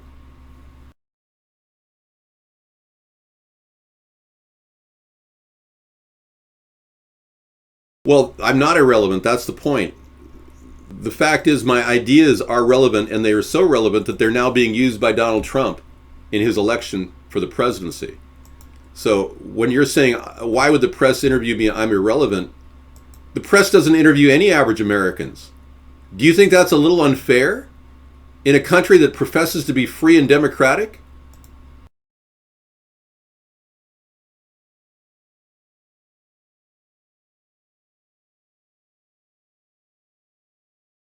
Again, you're missing the point. Since the press has completely suppressed freedom of speech in America for average people who are relevant, and because this censorship is denying anyone from communicating ideas in the political realm, our entire nation has become irrelevant if you think I'm irrelevant. In that case, then yes, of course, we're all irrelevant, but we're the ones bearing the burden and paying the price for failures by our administration, the two-party administration. My ideas are being stolen. This is just a classic case of censorship against an individual who's simply trying to help fix the problems in America.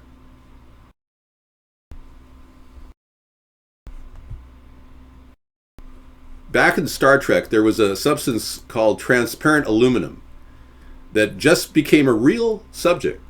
Check this out. This Star Trek substance just became real.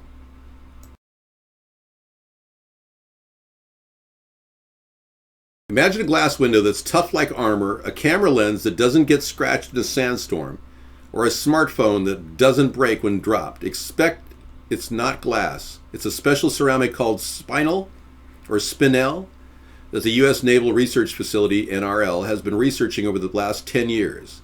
Spinel is actually a mineral. It's magnesium aluminate. And the advantage is it's so much tougher and stronger and harder than glass. It provides better protection in more hostile environments. So this could be the future of bulletproof armor and bulletproof houses. Yeah. Sounds interesting. Okay, you can come clean. You're working for the press and you're full of crap. Wow. Well, then you are not working for the press. You're basically a puppet for the press. You may have a job. You may suck off their corporate tit every month when you collect your paycheck. But you're in no way a journalist, sir. You are a pile of crap. Just drying. Yeah, the smell must, your fellow employees must like hold their nose when they listen to you. I visited America and Canada and Mexico. Do you do the censor rant bit the same time every night, or is it random? The censor rant bit is not something I do unless questioned by people and say, well, how come we don't know about you? Dave, you work for Donald Trump and you're here to steal all my ideas. Thanks for coming in. All right, so this wraps it up for another wonderful anti-war rally. As we move toward the potential war with Syria and other countries like Russia, we could get into the dynamics of that potential for war with any number of countries. I must tell you that there's nearly 350,000 troops amassing on the border of Saudi Arabia. Saudis are doing a military drill right now that could go live. No, I've never tripped out on acid. So the problem with Turkey could heat up rapidly as well. What's going on is the elitists at the World Bank and the IMF are trying to do the work of the Rothschild family, who owns the Federal Reserve and all kinds of banks, over 160 banks, and they want total control over the world, the Rothschilds do.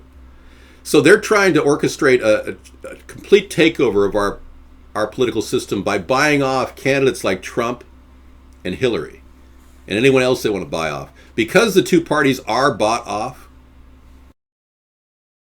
we'll never get out of this. We are literally being hijacked to be the 9/11 police force around the world. Our country will be the last to fall, but we will fall hard because these people want to literally get rid of 95% of the population. 95% depopulation. You say, well, why? Why would they do that? Why would rich people want to do that? Because they can. They can and they will. It's not conspiracy BS. It's actually coming from the horse's mouth. People like Bill Gates openly involved in eugenics. People like Ted Turner openly stated to an Audubon Society interview in 1997 that he wants to see 95% of the population removed. Just listen to Ted Turner and you'll see the future of America under the two-party system. We've got to stabilize the population. When I was born, there were so what's wrong with the population? I mean, there were too many people. That's why we have global warming. We have global warming because too many people are using too much stuff. But if there were less people, they'd be using less stuff. You know, we're altering the climate and the world in so many different ways. And what we're doing is reducing the Earth's carrying capacity so that each year the natural world gets poorer and less able to support the increasing number of people. We have a finite world, but an infinite ability to increase our population. We've got to stabilize population on a voluntary basis. Everybody in the world's got to pledge to themselves that 1 or 2 children is it. Yeah, I mean, the guy, his dad gave him his billboard business, which he turned into CNN and the Turner Network. He is completely controlled by the people above him, too. Just like Donald Trump, who inherited millions of dollars from his father. These guys are making money on their money, and they're not necessarily earning it like you are. Many of you work hard. Many of you don't work at all. Many of you are barely surviving on food stamps and welfare check. I need your vote. I'm not going to leave you hanging. I'm going to support all Americans. Citizens who are the number one priority, and veterans are really important. We've got to get the Veterans Administration back on track. We've got to introduce mobile medical units, and I will do that without congressional approval because I will be able to as Commander-in-Chief. We've got to get this system running efficiently again, and with the two parties, they're never going to get it running efficiently. Donald Trump can promise you things that he can't deliver on. I can deliver with good, solid, simple ideas, and you can read all about them in our book, Hybrid Capitalism, which is available at our site, America's Third Party, for a 99-cent download. If you really want to read the book, it's a simple template for the future for America. And it will solve the crisis that we're facing right now with lack of funding for small businesses and a growing overly regulatory, overcharged, oversized federal government. Donald Trump wants deportation forces and IDing Muslims, completely opposite to what the Constitution stands for. He'd be violating posse comitatus, which already is completely nullified anyway with Barack Obama signing NDAA. He's basically another shill in the long line of puppets that are owned and operated by the Federal Reserve, the World Bank, and the Rothschild family. Trump is just a little guy with only a few $1 billion. He claims 10 billion. Nobody can prove it. He can't prove it. The Rothschilds are worth $200 trillion. He couldn't even pay for the entrance fee to their party.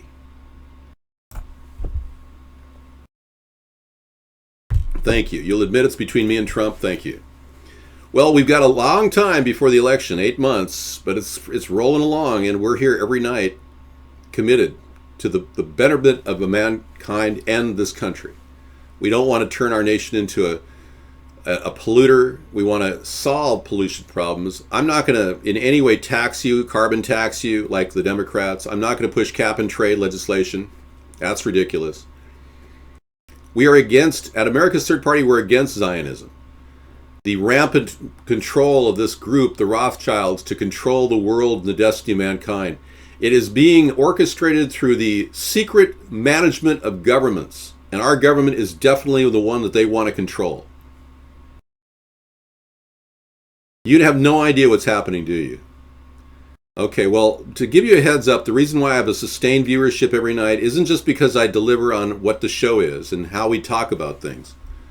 But we also have a growing number of viewers from overseas, talk around the globe that is not censored, like in Japan, where they know all about me. I'm a household word in Japan. And I've done this by myself with no additional support from anyone but a few donators, a few efforts to reach out on a nightly basis, but mostly the consistency of a 3 to 4 hour show on a daily basis. I agree, we need to have a portable patch crew that actually is more automated and can fix roads without setting up big contracts like the Democrats want to push. The Rothschilds make filthy rich people look like paupers. That's right. I'm the talk of the town in Osaka. Okay, for the final, I'm going to give you another 15 minutes of extended show because we kind of rounded out at the bottom of the hour. You heard of me? Thank you. Government logic. Seatbelts may save your life required by law, but body armor may save your life prohibited by law. There's new recent legislation to outlaw body armor. The United States is a corporation. It is not. It is actually a corporation, a different legal entity than the United States of America. When you think, that's right, the Rothschilds are not even on the Forbes list. They want to be unknown because they're behind everything. Trumpheim wants a vote. We're not going to get one right now. Web undies? Is this relevant, Beekman? Oh, you're big in Japan. Oh, yeah. There you go. Thank you. But frankly, this is true. The military is actually pushing for some limitations on how many civilians can get body armor. That's what the government is pushing. They want a police state where we can't arm ourselves, that we can't even put body armor on our bodies. You're right. The government wants to suppress us, not protect us. It's been a very, very big, long battle to deal with the censorship issues. So, guys, if you think that this is just a lark that I get viewers on a nightly basis, we've got people all around the country talking about us, even around the world. So, it's a growing thing that we're trying to defy with word of mouth advertising, incredible censorship that the mainstream media has done and displayed. Limiting the access to the media is the way that rich people control the message. Reveal the men who run our country.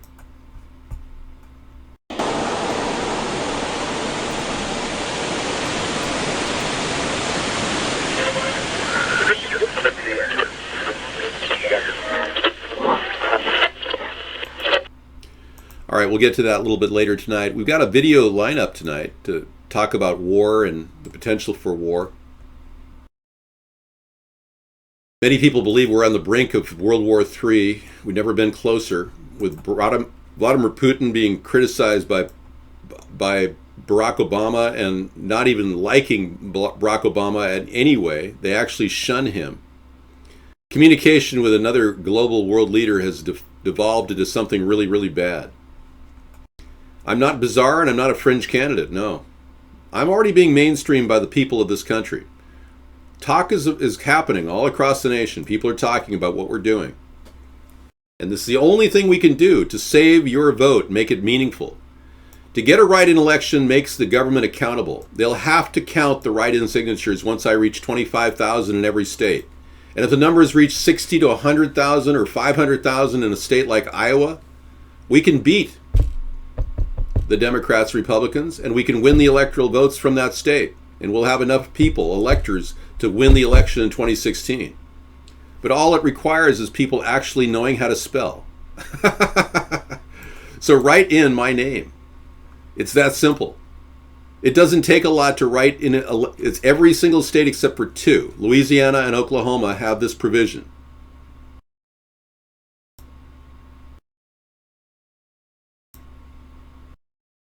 So we can win 48 states this way.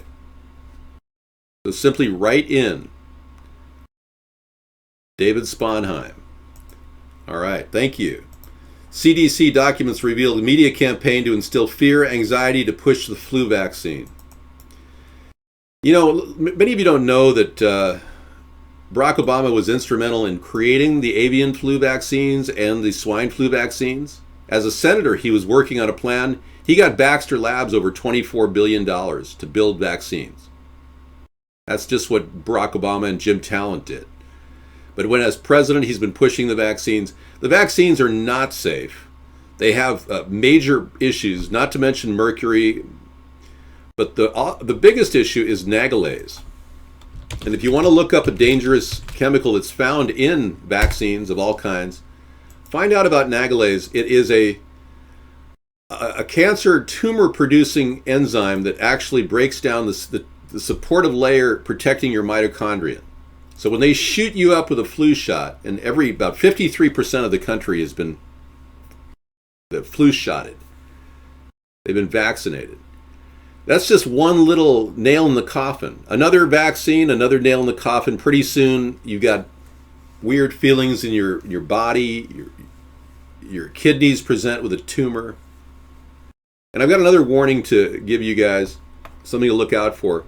Don't put your cell phone on when it's sitting next to your body. Turn it off. When you're at work, turn it on and set it on the desk. The reason I'm saying that is the director of the World Health Organization, she herself has stated that she believes that cell phones contribute to brain cancer and other cancers.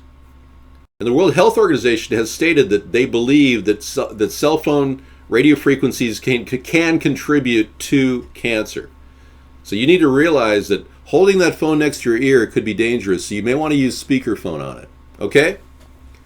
Little tips to stay aware of what's happening in the world around you, that you're not going to hear this in the mainstream media.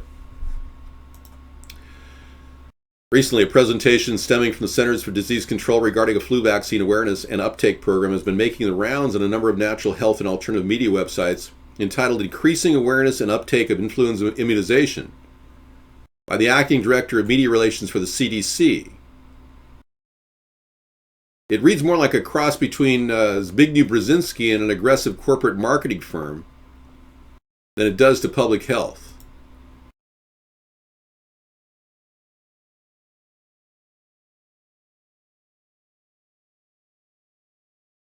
So they're trying to make concerns about people's health the number one priority, and they're even claiming it's other diseases like deep vein thrombosis that predicts the flu.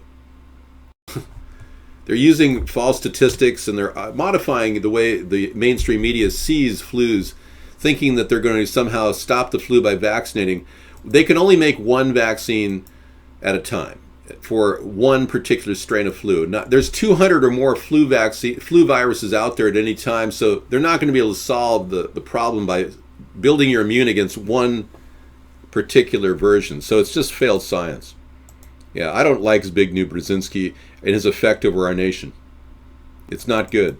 He has 3 kids, 2 of which are nesting with the Republican Party, or vice versa, the Democratic Party, one of them with the Republican Party. They're already doing his deeds around the world. The morphing picture of Hillary. Is that something you created on your own, Beekman?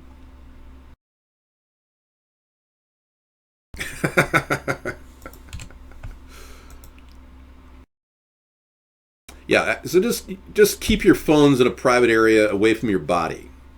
I met a guy back in the 80s when cell phones first came into existence, and he was a salesperson. I met him. He said he had this bandana on his head. I said, "What's wrong?" He said he had brain cancer. I said, "Wow, how did you get it, you think?" He said, "Well, I'll tell you the truth," and he was speaking kind of slow. "I think it was my cell phone because I was on it all the time." I mean, how much were you on it? "Well, I was a salesperson and I had it next to my head all the time." He's no longer with us, I'm sure. But then another story came out where I heard about 2 men who worked in this local construction industry in our area. Both of them used their cell phones next to their hip, next to their kidneys. And they were like busy working all the time with their cell phones active. Both of them contracted kidney cancer and died. That's just too coincidental for me. So you need to be aware of the dangers of our frequencies. The government's not even caring about you enough to tell you that. The World Health Organization is, though. All right. Well, all I can say is there's a lot of people that are who are unsure of a New World Order plan to destroy our world. But this next video I'll be playing.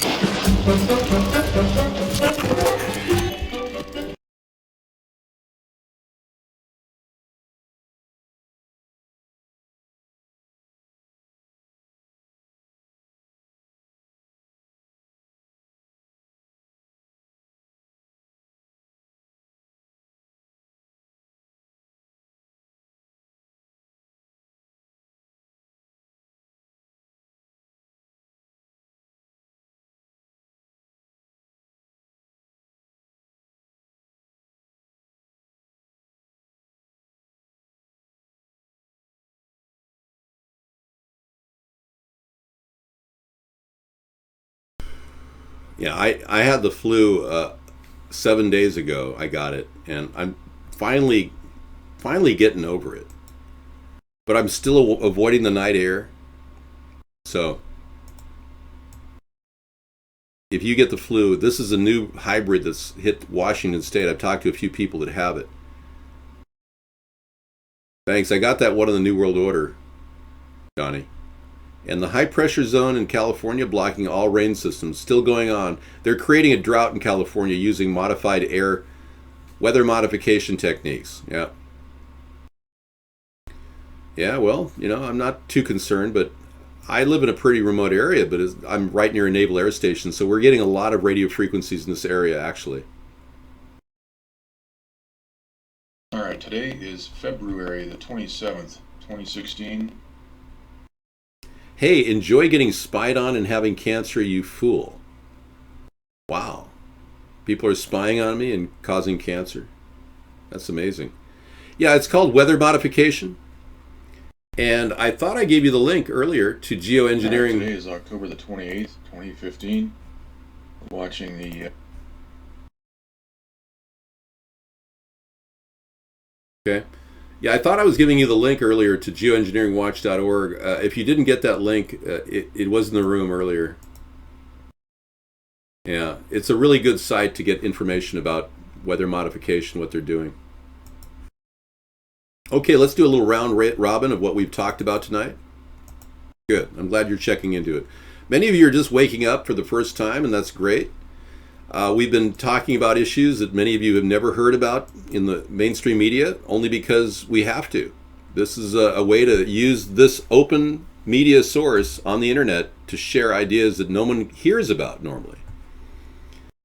Okay, this is a story about Johnson & Johnson. They're paying $72 million for knowingly causing cancer with their product.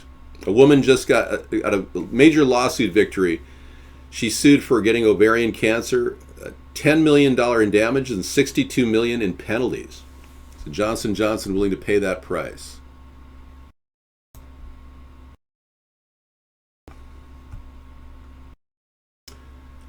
Stephen Miller makes a case against Marco Rubio in an epic rant.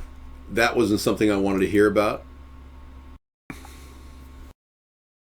This woman was dragged from from a hospital to be jailed over unpaid fines, ended up dying of thirst.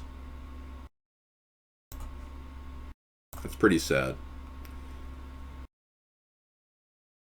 Okay, and this, as if it couldn't get any weirder, it may soon become possible to download dead people's personality into robots.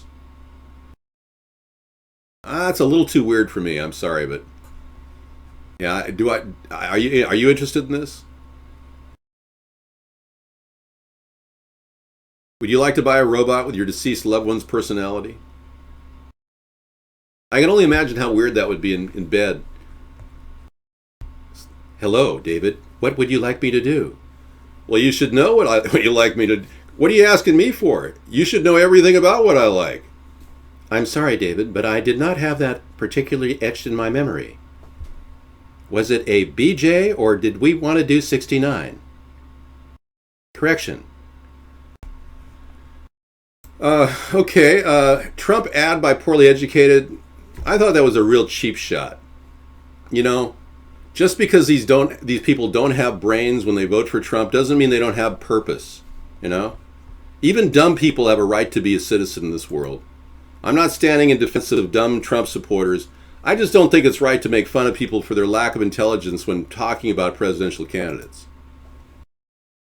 Oh, yeah, that was kind of a Marty Feldman look.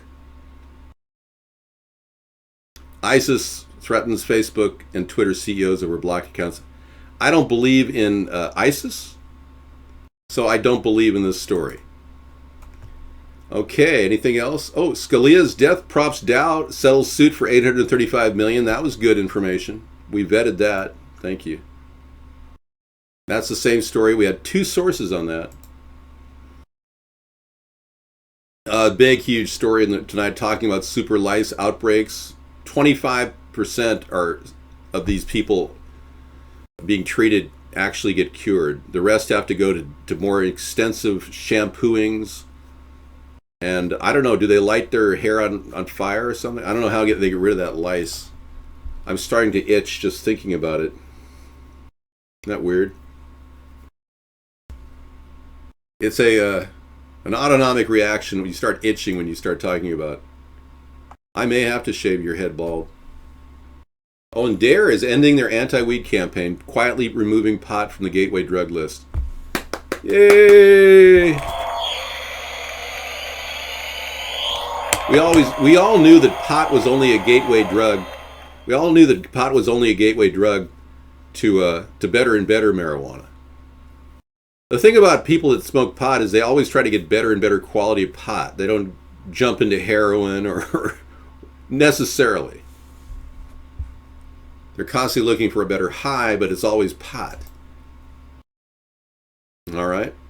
You got lice trying marijuana? Now this is good. In Kansas, it's always corny in Kansas. A state Supreme Court justice just ruled mandatory DUI tests are unconstitutional. And this may affect other states near Kansas, so we'll hope that some people who have DUIs from other states might get them removed. That'd be kind of nice. Some of you were driving on eggshells when you drive through these states because you had a warrant for your arrest because you refused to take a drug test going through some major highway along the way. Yeah. Yeah, pot's a gateway drug to more munchies. Good point.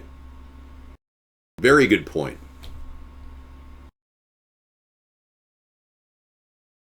I'm not rich, Trump. Yeah. I'm not rich by any stretch of the imagination. Okay, we talked about the price of oil affecting downward economy. In 2008, the price of oil was doing what it's doing now, dropping rapidly, right before the debacle, the mortgage debacle. So globalresearch.ca came up with this pretty interesting link. I'll give it to you guys. Claiming there's a correlation between what happened in 2008 and what's happening right now, predicting a potential downward crash in the stock market. All right. Oh, and this was a very telling picture. Look at China. Look at all the trains in China. Maglev has really never been developed in our country. There's a test track. There's 2 test tracks out there in our country, but that's about it. You can see how we've progressed and other countries have really progressed. We have this diesel electric down here. Yeah. Canadian dollar is still on a downward spiral, yes. My forehead is so big because I have a massive IQ. Hello, Dallas Trucker. I have a very large head. Well, excuse me, but I don't steal mushrooms. I've never stolen anything in my life. And I did eat dollar store oysters the other day, I must admit. I cannot tell a lie. I like the way they taste. The smoked ones in a can for $1. I'm glad Dollar Tree is employing black employees. That's great. I'm glad you're communicating in the show. It's good news. Let me put this image in my image bin while I'm still here. I'm taking some time to do a little work. Tonight is a perfect night. Thank you, Substar. Perfection is perfect. I have a section on technology. I'll put it in rail maglev. That'll work. Okay, there we go. Okay, Air Force unveils initial B-21 bomber design. Slated to cost $2 trillion. This is what the government does. They waste tons of money on fighting wars that don't need to be fought. We did that story. Okay, when Hillary Clinton's winning numbers in South Carolina suggest a sweep in the South. That's special. When Trump promises harsh media criticism of him will be illegal if he's president. So he's willing to stamp down the freedom of speech in the country so that he can be totally in control of everything we say and do. And the deportation forces will be used against anybody who's saying anything negative about him as well. Really, a norovirus outbreak sent to East Coast? Food safety? Okay. Maybe they just don't want us to buy East Coast fish because it's so safe. Oh, Oregon oysters linked. Okay. Oregon oysters are linked to a norovirus outbreak sent to the East Coast. Okay. That's nice. Well, these were recalled oysters from Oregon oyster farms are urged to discard them or return them to the place of purchase. Boy, I'm glad I didn't buy those past due oysters the other day for $3.99. Yeah, he's not only a joke, he's an unfunny joke. Scaring viewers? Why would viewers be afraid of me talking about Trump in a negative way? Yeah. You just don't want me to speak the truth about Trump and his alliance with Jeffrey Epstein, who was accused of having child sex slaves.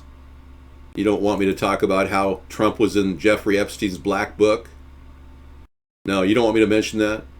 What about the fact that he spends his time reading Trump's reads Nazi or Hitler speeches next to his bed? You don't want to talk about that? That came out in the case with Ivana Trump when he divorced her. All right. That's the video we'll be playing in a few minutes. This is another good video.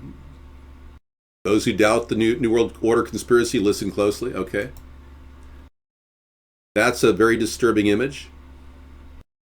What appears to be a laughing Clinton. No, I'm not in Jeffrey Epstein's black book. I don't even know him. Deep Down says, who supported Hillary Clinton in South Carolina? That's what he wants to know. Hillary Clinton won the Democratic primary in South Carolina by a mile on Saturday, giving her a big boost heading into Super Tuesday. African-American voters made a pivotal 61% of the Democratic primary electorate, voting overwhelmingly in support of Clinton. So she's won the black vote. Campaign 2016. Hi, everyone. I'm Elaine Quijano. Hi, Elaine Quijano. Thank you. Goodbye. And moving, we've got a lot of links. You see how many links we bring in one show? It's amazing. Okay, in this story right here, CDC documents reveal media campaign to instill fear and anxiety. We did that. Okay. Government logic, seatbelts. They also want to take away your rights to have body armor.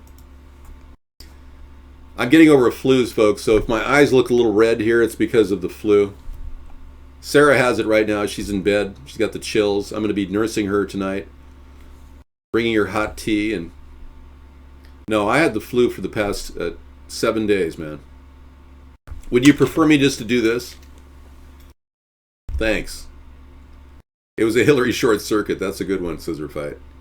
Okay, moving on. As you can see, we just talked about this particular aluminum that's going to be translucent. It's made out of a magnesium aluminite and may very well be the thing that Star Trek talked about, indestructible glass surfaces. I have smoked marijuana before, yes. Do I smoke? No. But I do vape.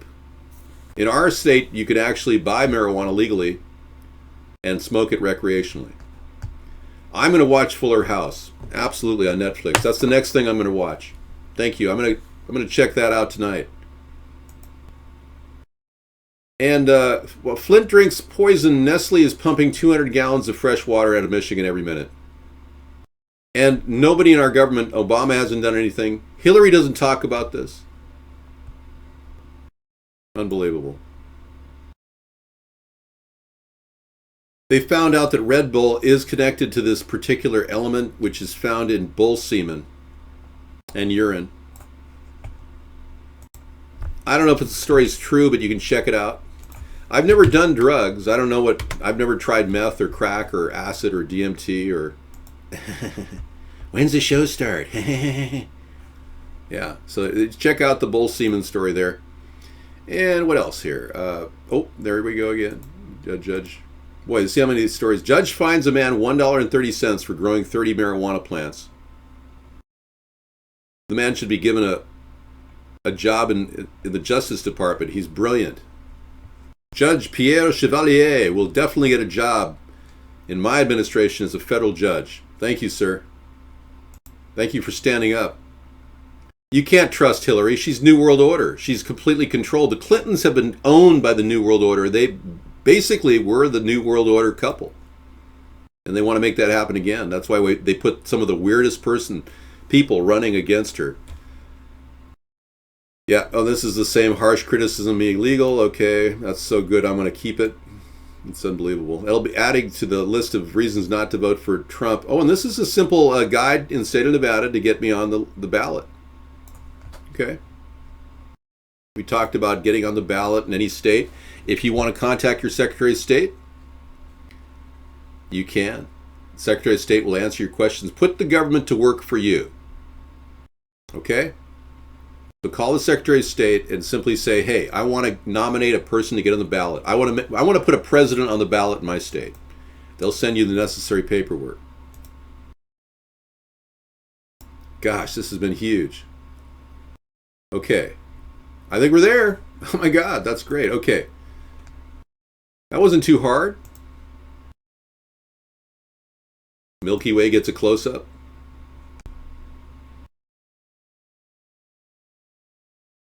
Okay, Mr. Walla, thank you. You found a guy linked to the Freemasonry. Oh, wow, thank you. Oh, yeah, it's been a while. There he is. This is a proud moment in his life, man. You got it, brother.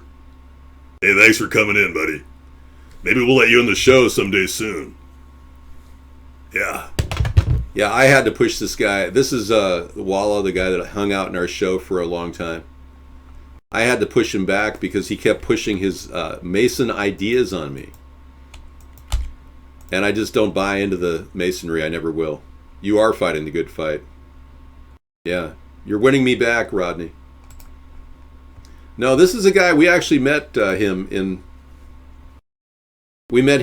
Chicago at a Denny's, and then we went over to McDonald's and he did the show with us. It's all in recorded broadcast history. But we didn't know at the time he was a Mason.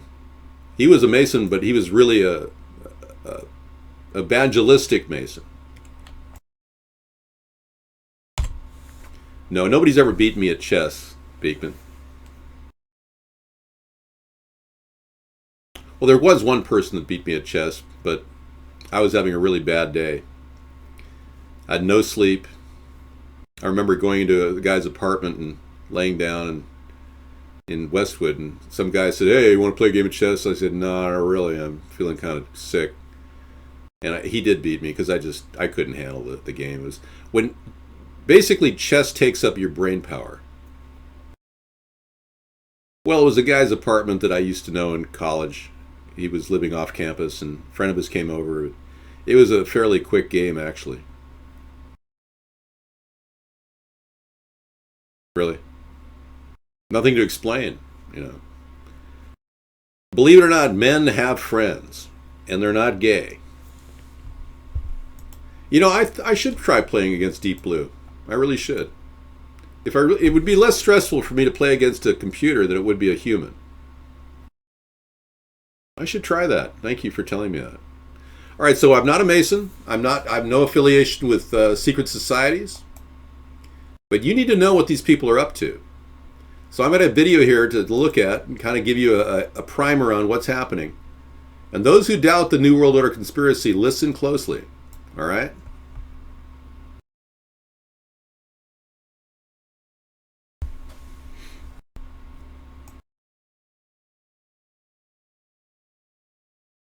I did lose once. I'm telling you the truth. Yeah, I've only lost one game of chess in my life. Really? I love Crazy Eights. I played Crazy Eights over 1,000 times one summer with my father. It was a summer from hell, actually. Long Island, New York, 1967. It was horrible. I'll tell you the whole story. I'll write it in my book. Okay? We're not white supremacists here. I don't support white supremacy.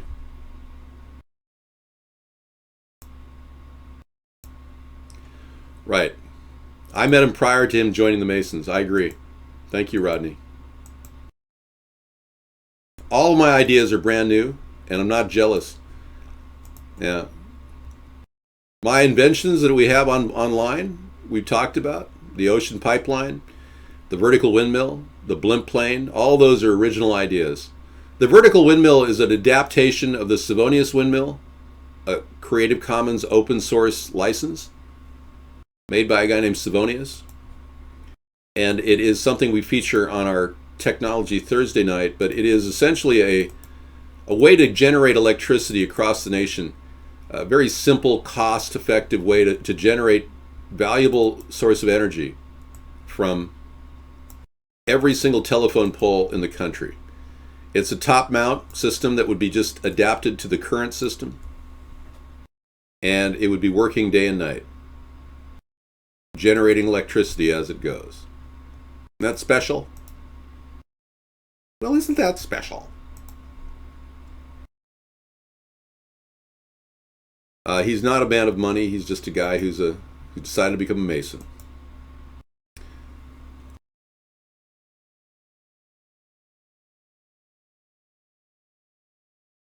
Okay, thanks. Well, you're right. When wind isn't blowing, but that's rare because our unit runs on 5-mile-per-hour wind speeds, not the current 13-mile-per-hour required by large turbofans. The turbine windmills that the T. Boone Pickens created, no, it's not a patentable idea. For one, I can't patent an idea that already is unpatentable, the Savonius windmill. That you can't patent it because it's already been created as a Creative Commons license. And telephone poles, which are not Creative Commons licenses, but are so prevalent that they can't be patented. So a telephone pole adapted windmill is not patentable. Some things you cannot patent.